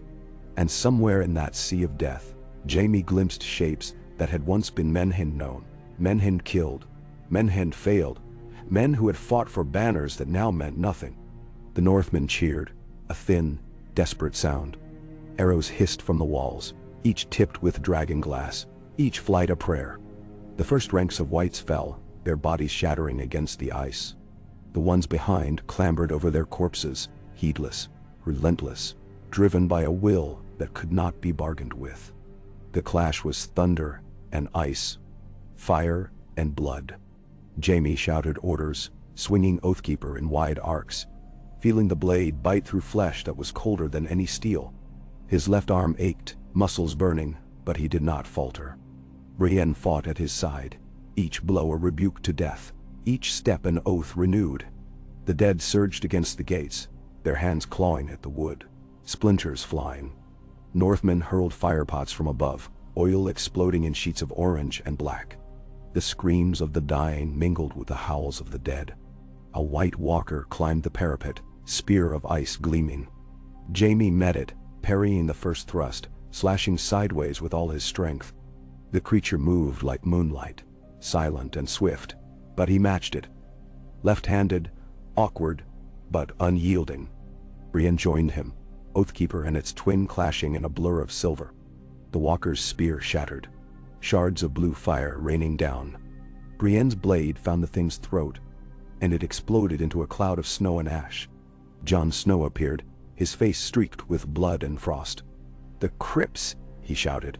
"They've broken through." "Sansa." Jaime tore down the steps, heart pounding, Brienne and Jon at his heels. In the main hall, wildlings and Stark guards rallied around the central stair. The dead had burst from the ground below. Long dead Starks, their eyes ablaze, their bones wrapped in rotten furs. Sansa stood at the foot of the stairs, her knife raised, her face white but resolute. Arya darted among the shadows, dagger flashing, her movements a dance of death and memory. Jaime reached Sansa's side as a white lunged at her. He intercepted it, Oathkeeper cleaving through its skull. "To the heart," he gasped, and she nodded, driving her blade into the next attacker's chest. The crypts became a slaughterhouse.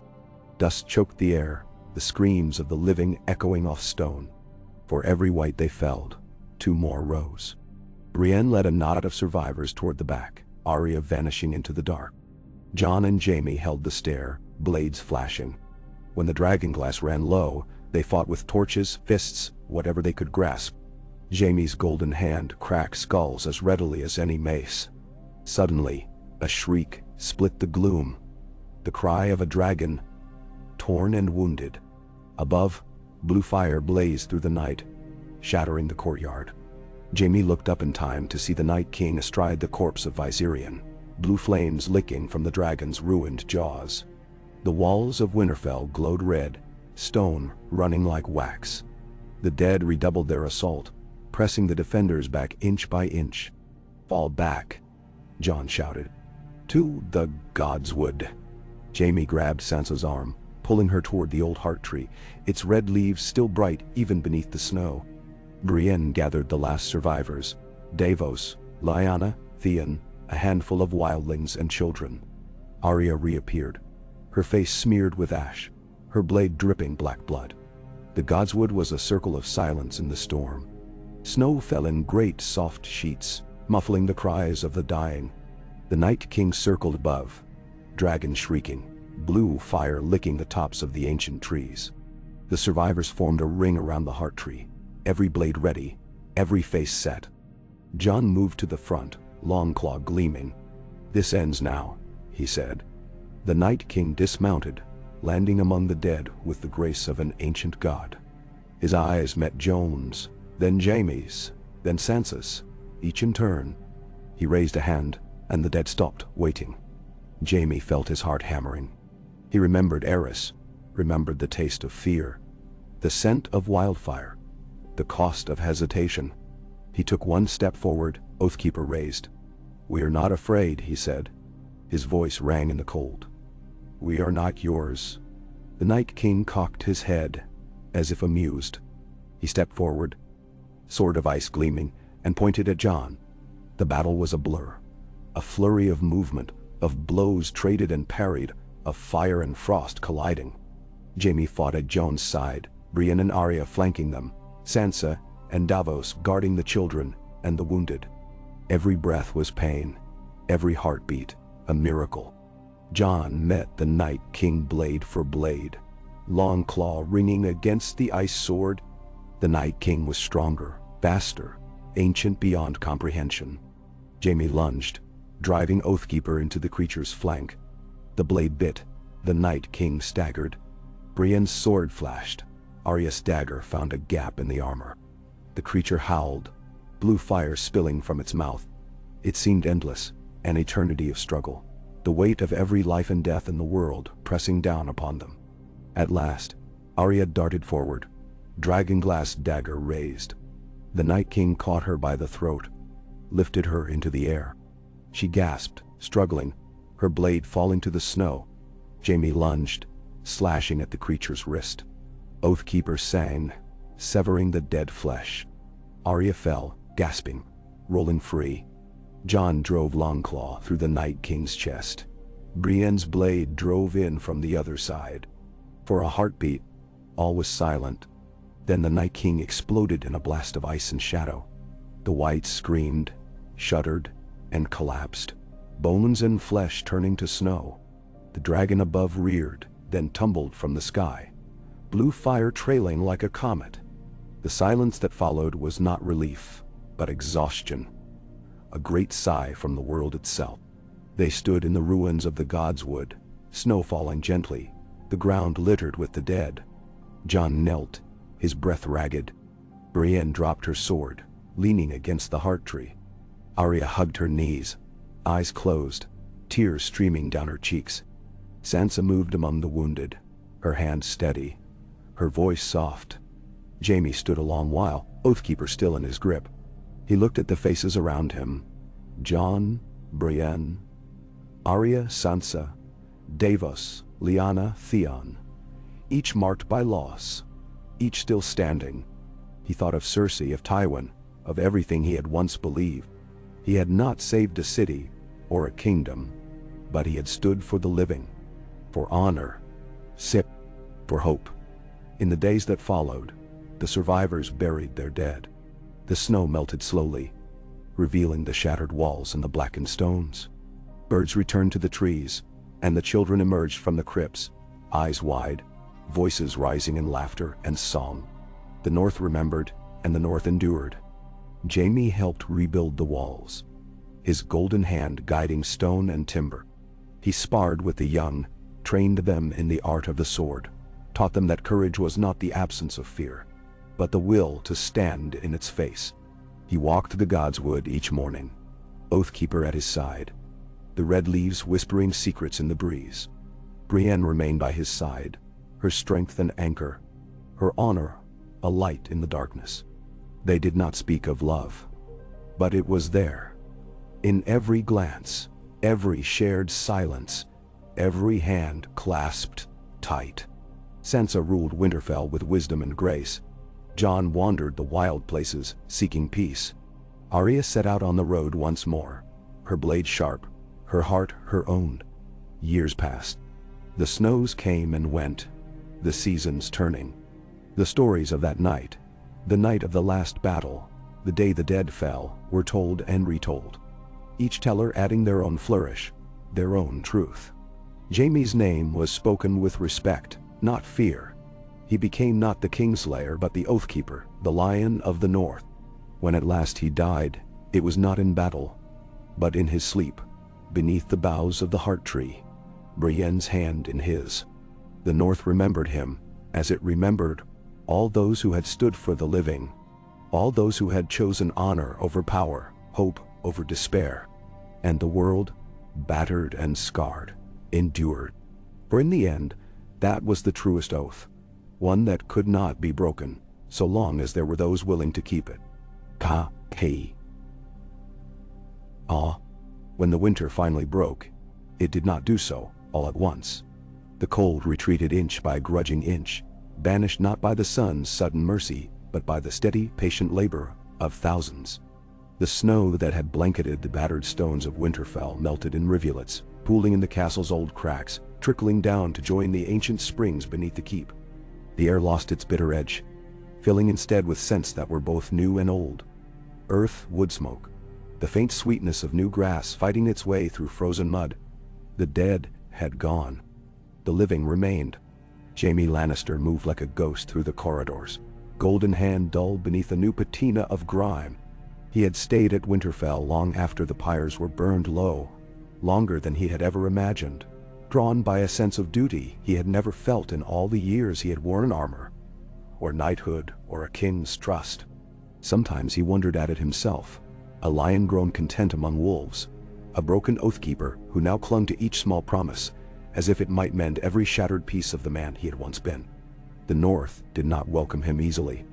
He was Lannister still, kin to the men who had killed fathers and sons at the Green Fork, who had set fire to the Riverlands and sent knives into the heart of the North.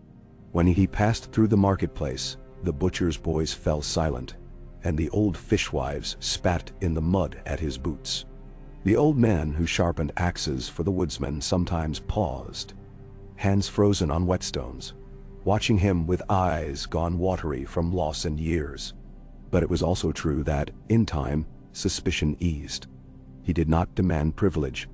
He ate at the common tables, mended fences alongside wildlings and Northmen, lifted stones for the masons rebuilding the broken walls. When disease crept in from the shanties outside the castle, he took his turn emptying slop buckets, gathering firewood for those huddled in the halls, making certain no child went hungry if he could help it. He sparred with the young men, taught them tricks of footwork learned at Casterly Rock and the yard at King's Landing, never raising his voice, never boasting of battles or lords he'd slain. Each morning, before the first bell rang, he stood at the battlements with Brienne, their breaths curling together in the thinning air. The godswood had become his second home. He lingered there in the hush, his hand pressed to the old heart tree, letting the quiet seep into the cracks within him. Sometimes Sansa joined them, moving silent as a ghost across the roots. She was queen in all but name now. A presence both iron and gentle, her word sought by all. Jaime had learned to respect her with a depth that surprised him. Her wisdom had grown from wounds, and she carried every scar as though it were a blade she'd forged herself. One morning, as the world brightened with the first blush of spring, Sansa found Jaime sitting beneath the heart tree. She carried a basket of bread and fruit, and after a moment she settled beside him on the moss. For a time, neither spoke. The wind whispered overhead, ruffling her hair and the hem of his cloak. "When my father ruled Winterfell," Sansa said at last, her voice distant, "I thought him stern, but now I think he was only tired. The cares of this place, the weight of every soul within these walls, it's more than one person should ever carry." Jaime glanced at her, feeling the ache in his bones, the echo of battles won and lost. He bore it well. "You do too." She smiled, just faintly. "You once broke the world for love." He did not deny it. "I thought I was saving it. I was wrong, but I would do it again if it meant sparing the innocent. It took me too long to learn what a true oath is." Then no. They ate in silence, breaking bread beneath the red boughs. And as the sun climbed higher, Sansa rose to go. "There will be a council tonight. You should come." He nodded, knowing he would. In these small things, listening, advising, sometimes only standing silent in the back of the hall, he found a peace that had always eluded him at Casterly Rock or in the gilded halls of King's Landing. The council convened in the great hall, which still bore the scars of fire and frost. Sansa presided from the dais, her seat plain oak, no crown upon her brow, only the direwolf sigil pinned at her throat. Around her gathered the lords and ladies of the north, and those who had survived from beyond. The Manderless, the Glovers, the tall Lyseni, who'd come with a shipload of grain in the worst of the siege, wildlings from the new villages on the Barrows. Jon Snow was absent, gone for months beyond the wall. Arya too was a name in stories now, a shadow seen in the dusk. Brienne sat near the fire, armor polished and plain, her presence a silent promise of safety to all. Davos Seaworth spoke of grain stores and merchant ships. Lyanna Mormont, survived and now tall for her age, reported on the training of the new levies. Wyman Manderly, grown slow and gray but sharp as ever, warned of unrest along the White Knife, where bandits preyed on southbound wagons. Jaime offered what counsel he could, advice on the use of scouts, how to keep patrols hidden on open ground, the tricks of building discipline in hungry men. Sometimes he caught Sansa's eye and saw gratitude there, unspoken but clear. After the council, he walked with Brienne in the dusk. They circled the walls, their boots crunching on gravel and old snow. She carried Oathkeeper strapped to her back, and he bore a simple Northman's sword, the blade plain but keen. "The snows will be gone by moon's turn," Brienne said. "Manderly wants to send men to the ruins of the Dreadfort, resettle the place. Sansa worries the land is cursed." He considered this, looking out across the empty moors.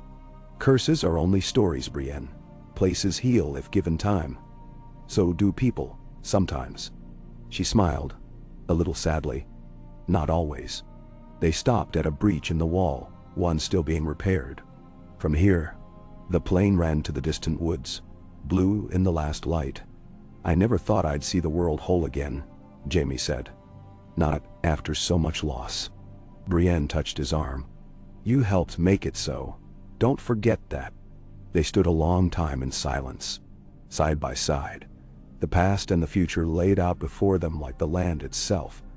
Scarred, uncertain, but open to whatever seeds might take root.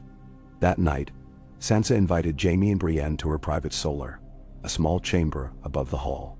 She poured them sweet wine, set out a board for Sivas, and for a time they spoke not as rulers and knights, but as friends. The laughter was rare, but real.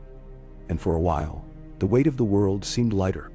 Afterward, Jaime lingered on the ramparts, watching the stars.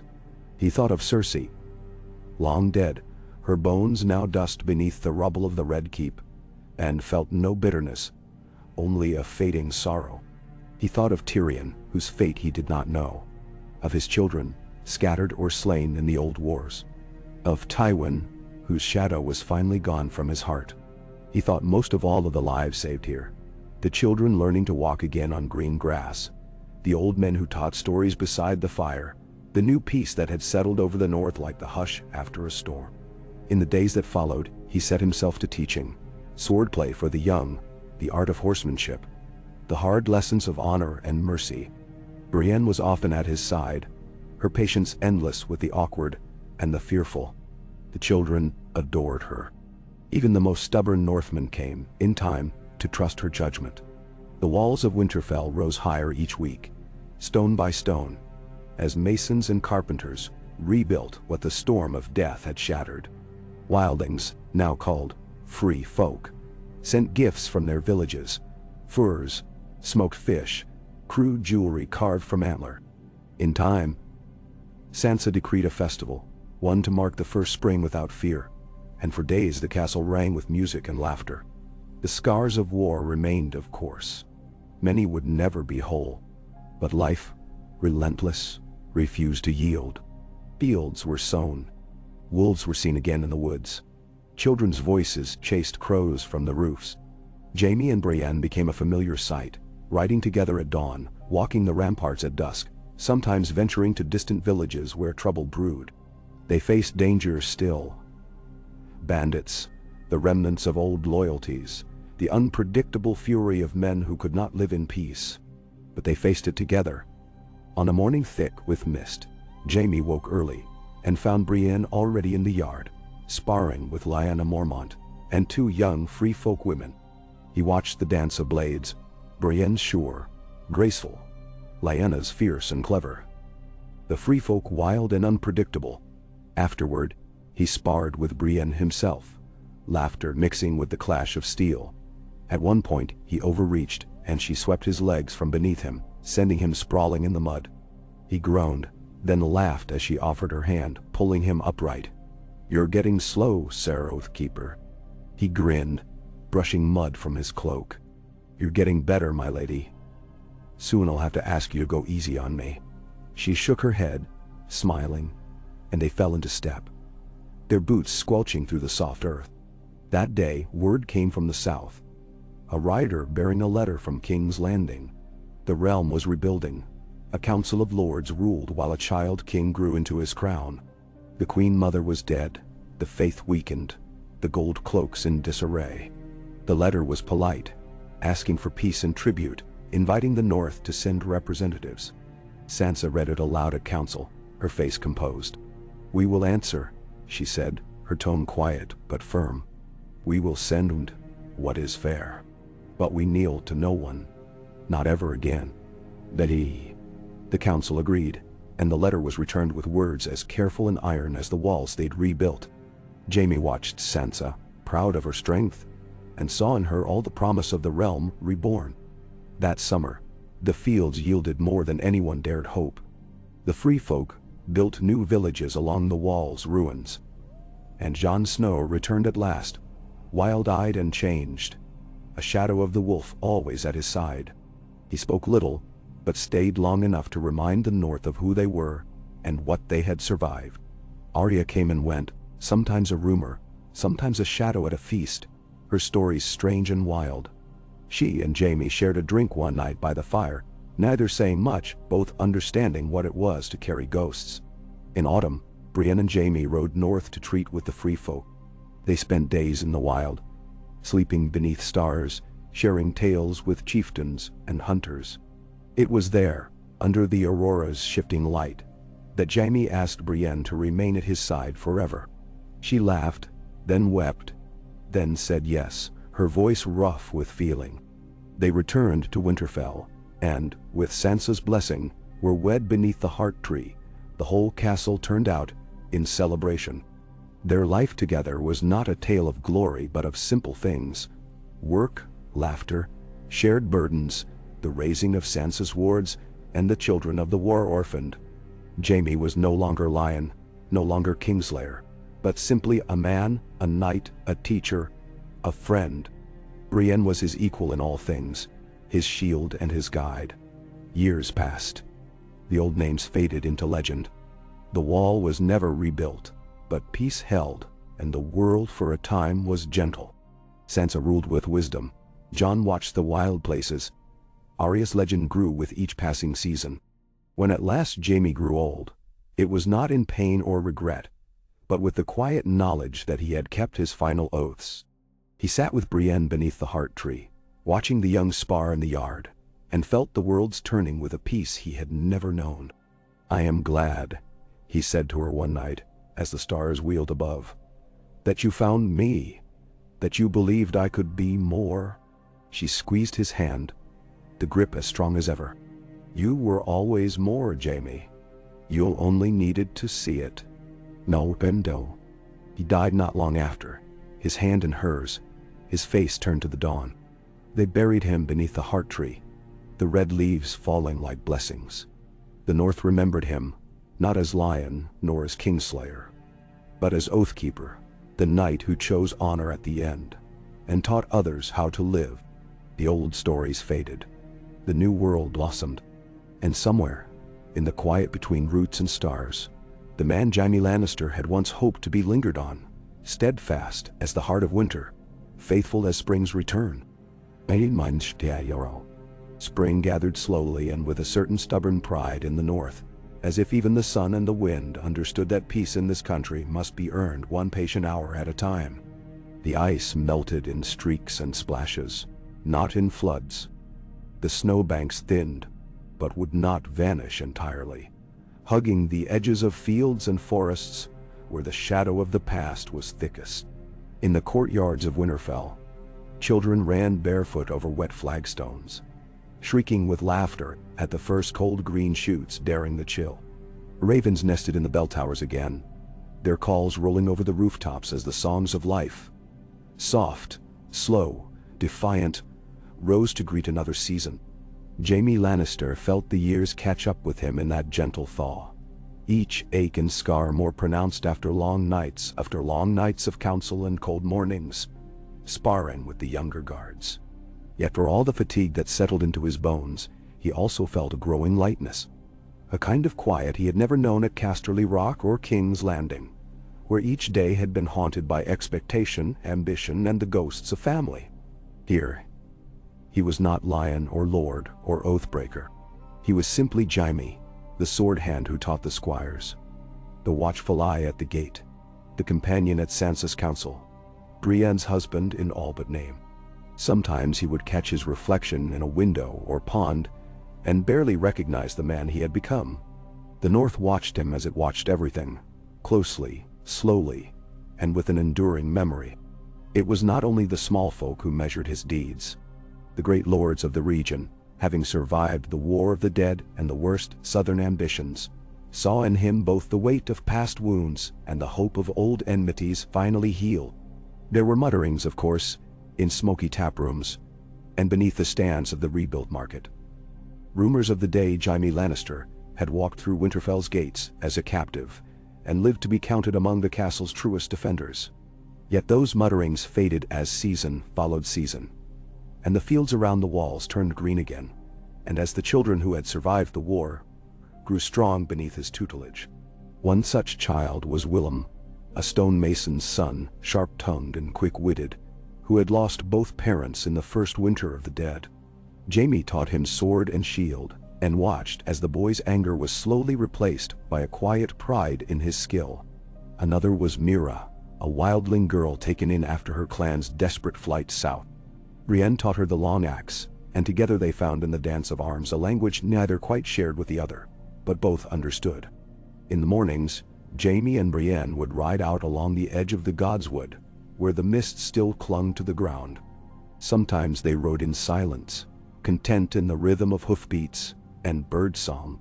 Other days, they spoke softly of what the world had been and what it might still become. He cherished those rides, not for the promise of escape, but for the promise of return.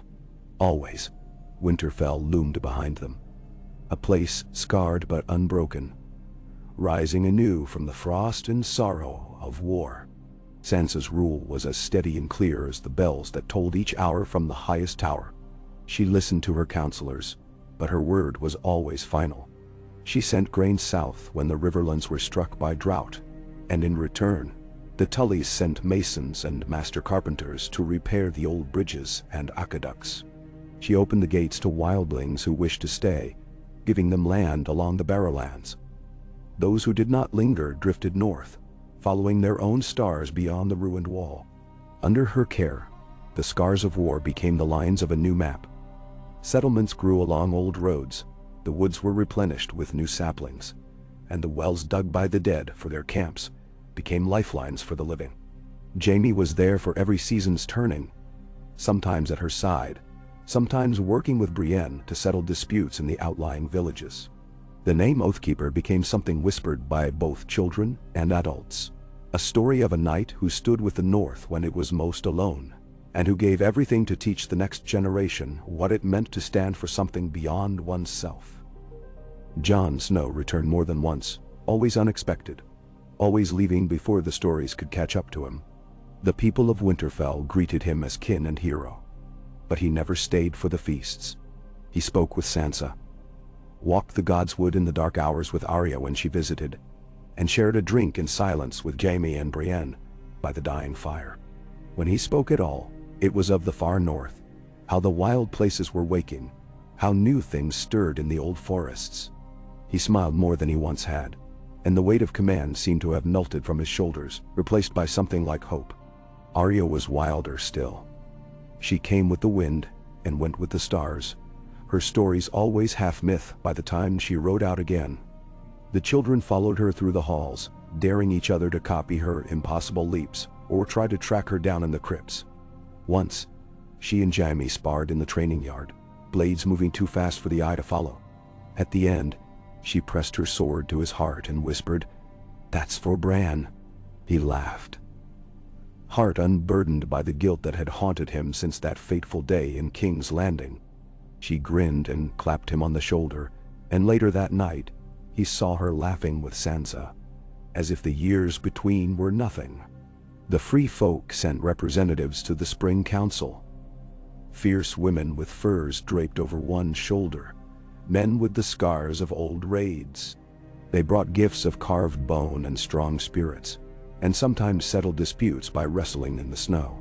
They took to the north in a way that surprised even the oldest of the Stark bannermen, building new hearths along the lakes and rivers, and sending their children to learn the ways of both the sword and the plow. The realm beyond the neck changed as well. From the south came news of a council at King's Landing, a child king on the throne, and peace held together by new alliances and cautious promises. Letters passed between Sansa and the ruling council, polite but never warm. Jaime read them sometimes, noting the new signatures, the slow fading of old blood feuds. Tyrion's hand was visible in the cleverness of the prose, the careful turns of phrase. Once a raven arrived, bearing a simple note. "Well done, brother Dight. The world is less for what we have lost, but more for what you have made." Jaime smiled at that, and told Sansa nothing of the tears it brought.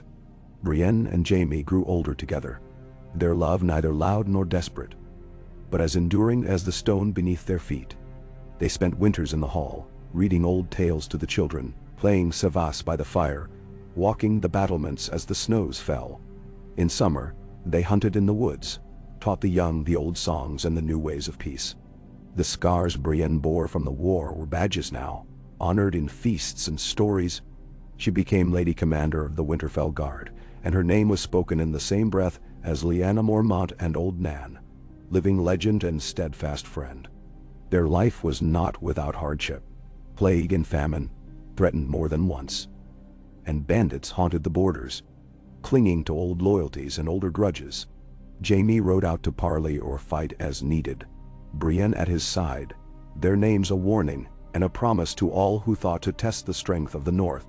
They lost friends to sickness and old wounds. Davos, at last, dying quietly in his sleep, his hands folded over his heart. Lyanna Mormont, slain defending a village on the edge of the woods, her name sung by both free folk and Northmen at every feast after.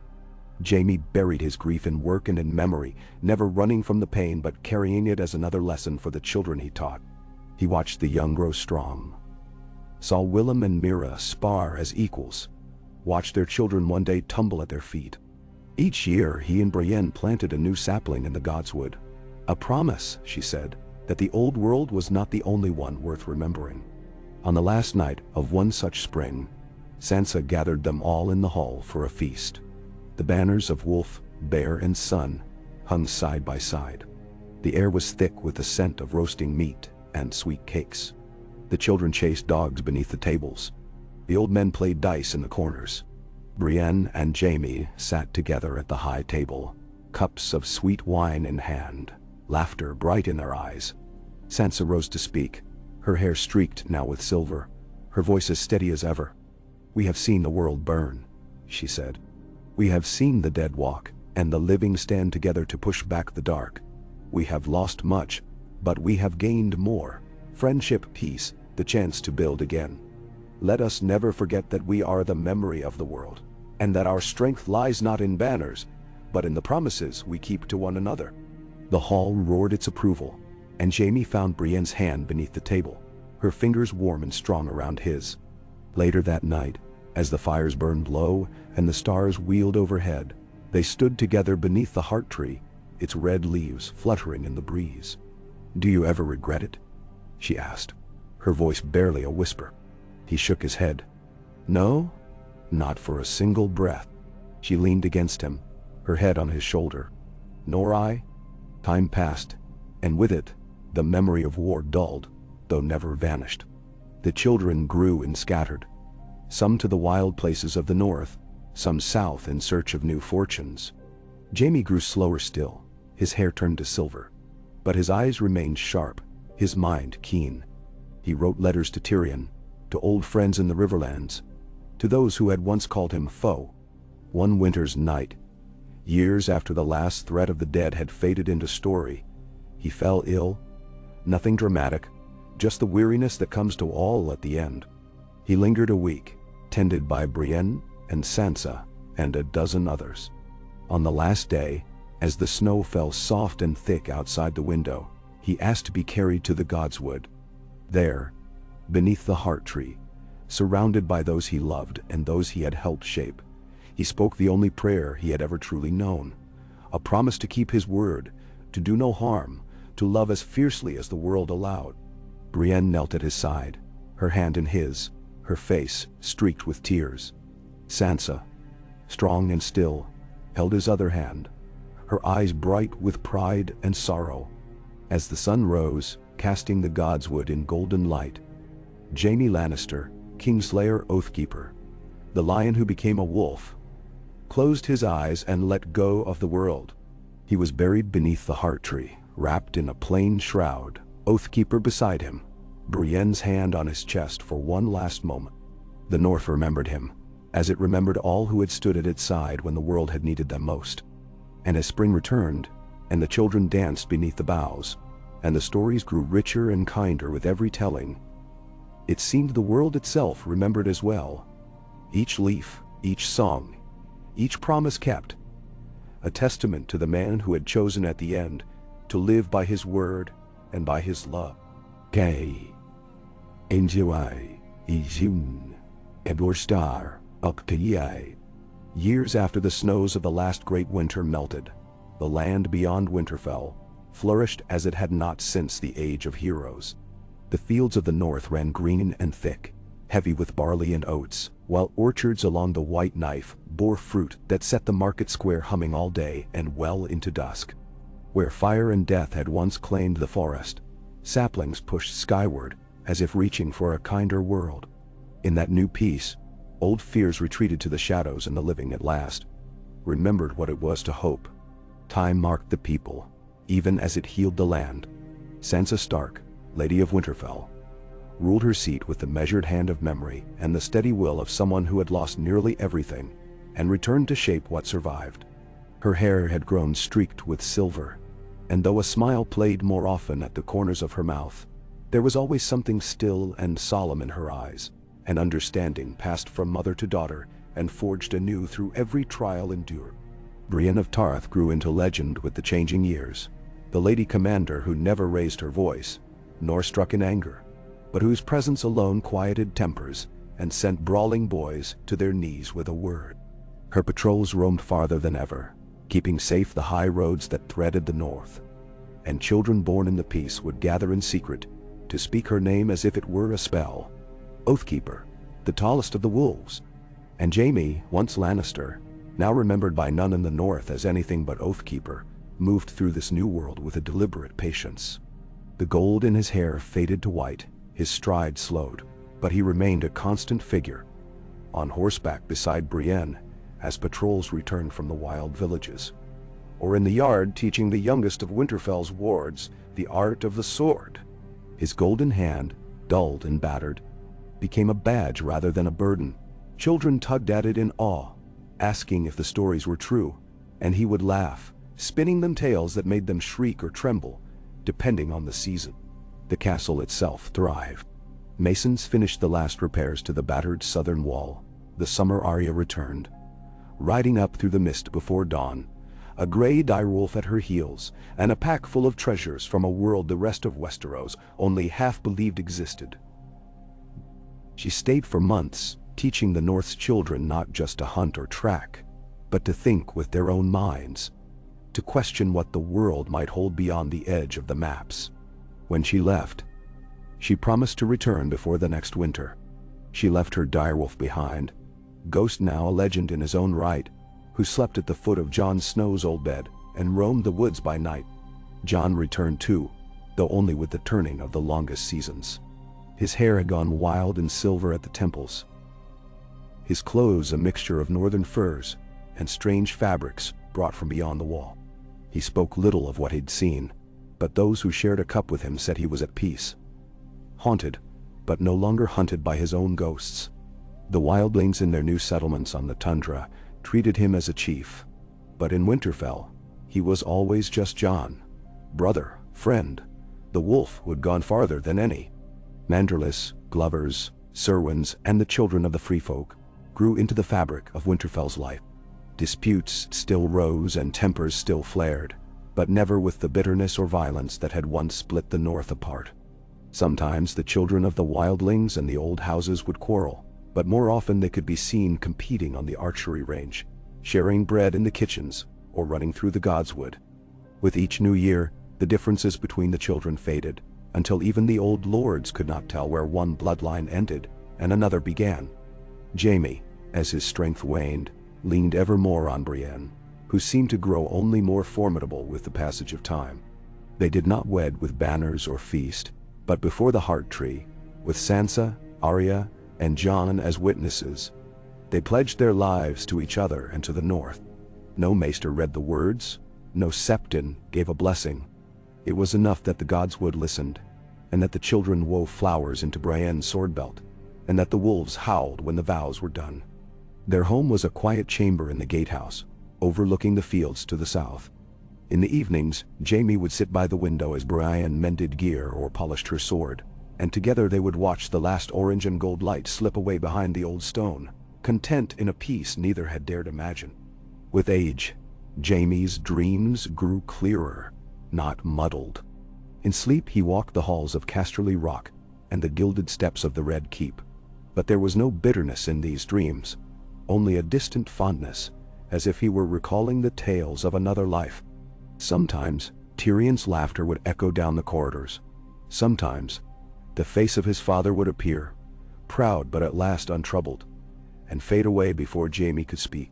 Cersei haunted him less often, and when she came, it was not with the weight of guilt or love, but with the hush of forgiveness that time alone could bestow. He taught as long as his body would allow. In the early days of spring, when the meadows grew thick and the sun was bold enough to chase away the last frost, he would take the smallest squires into the yard and show them how to fall safely, how to pick themselves up with grace, how to grip a blade so that its weight became an extension of their will rather than their fear. The girls came as often as the boys, and Brienne sparred with any who dared face her, her laughter rising with each new challenger. One year a boy named Ned, a baker's son, blue-eyed and stubborn, broke his nose in a fall. When he wept, Jaime knelt beside him, pressing the golden hand to the boy's shoulder. "Pain is how you know you're learning," he said. "And scars, well, they make for better stories." The boy smiled through his tears, and years later, when he stood as a sworn sword for Sansa, he carried that lesson as both shield and memory. The world outside the north crept on, changed and changing. Letters from King's Landing spoke of new crops in the Reach, of trading ships returning to Old Town, of Doran's long peace at last, sealed by marriage and trust. From the Iron Islands came rumors of a woman lord, Asha, stubborn as ever, who had outlawed reaving and turned her fleets to trade. The small folk, for the first time in living memory, could walk the roads of Westeros from the narrow sea to the neck, and not fear murder or ransom. Sansa remained at the heart of this new realm. Each year, as spring greened the valleys, she rode circuit through her lands, meeting with the village elders, feasting with the wildlings, hearing grievances and settling disputes. She never married, though many asked for her hand. Instead, she raised the orphans of war as her own, and her name became as much a promise as a title. In the council chamber, her decisions were final, and her word was law. In the kitchens, her presence stilled arguments and set hands to work. The North grew wealthy in ways it had never known, not with gold, but with trust, and with the certainty that the next winter would not be met alone. It was Sansa who, on the first day of the year's last month, called the people of Winterfell to the Great Hall and announced a festival of memory and hope, to be held every spring. All were invited, from the highest lord to the youngest of the freefolk. The hall was hung with banners. Stark gray, Mormont green, wildling red, and the sun and stars sigil of Dorne, sent by a delegation in silk and gold. There was feasting and music, games in the yard, and contests of arms that lasted deep into the night. Old men recited stories by the fire, children sang in the kitchens, and even the ravens seemed to croak a little more brightly in the bell towers. That year, Jaime knew his strength would not see another festival. His steps were slow, his eyes clouded, but his mind was keen as ever. He spent the weeks before the feast teaching Willem and Mira, now grown and sworn to Sansa's service, the last secrets of sword and shield. In the evenings, he would sit with Brienne in their quiet chamber, hands clasped, hearts light. Sometimes they would talk of the world to come. More often they simply watched the shadows shift across the stone, content in a silence that was never empty. On the last day of the festival, as the first green leaves unfurled in the godswood, Jaime asked to be helped to the heart tree one final time. Brienne and Sansa, Arya and Jon, and a host of children and friends accompanied him through the morning's dew. He sat beneath the red boughs, Oathkeeper in his lap, and listened to the wind, the birds, the voices of those he loved. No words were spoken, for none were needed. He closed his eyes, Brienne's hand in his, the other resting on Oathkeeper's pommel. He felt the world move around him, the shiver of leaves, the distant peal of bells, the laughter of children, and smiled as the light faded. His last breath was a quiet one, a gentle letting go. They buried him beneath the heart tree, Brienne kneeling until dusk. The blade Oathkeeper was set upright in the earth above his grave, its steel shining in the dawns and dusks of every season to come. The children wove garlands and hung them from the hilt. Each spring, as the festival returned, stories would be told of Jaime Oathkeeper, the lion who became a wolf, the knight who gave the North more than his sword, he gave it his heart. Brienne lived many years after, a silent sentinel at Winterfell's gate. Her hair grew white, her step slow, but her eyes never lost their light. She saw generations of children raised, watched Sansa's realm flourish, and sometimes rode out with Arya on wild journeys none but they understood. She kept her own vows, and every spring, beneath the heart tree, she laid a single golden rose on the mound where Jaime slept. The North, for the first time in memory, passed into legend as a place of healing and hope, where old hatreds faded and new ties bound all together. And so the story lingered, long after all who lived it were gone. A story not of kings or wars, but of the slow, stubborn work of peace, and of a lion and a wolf who learned at last how to keep their promises. And in the quiet, as each spring's light returned, the god's wood was alive with the voices of children, and the whispers of the trees seemed to carry, gently and forever, the name Oathkeeper on the wind.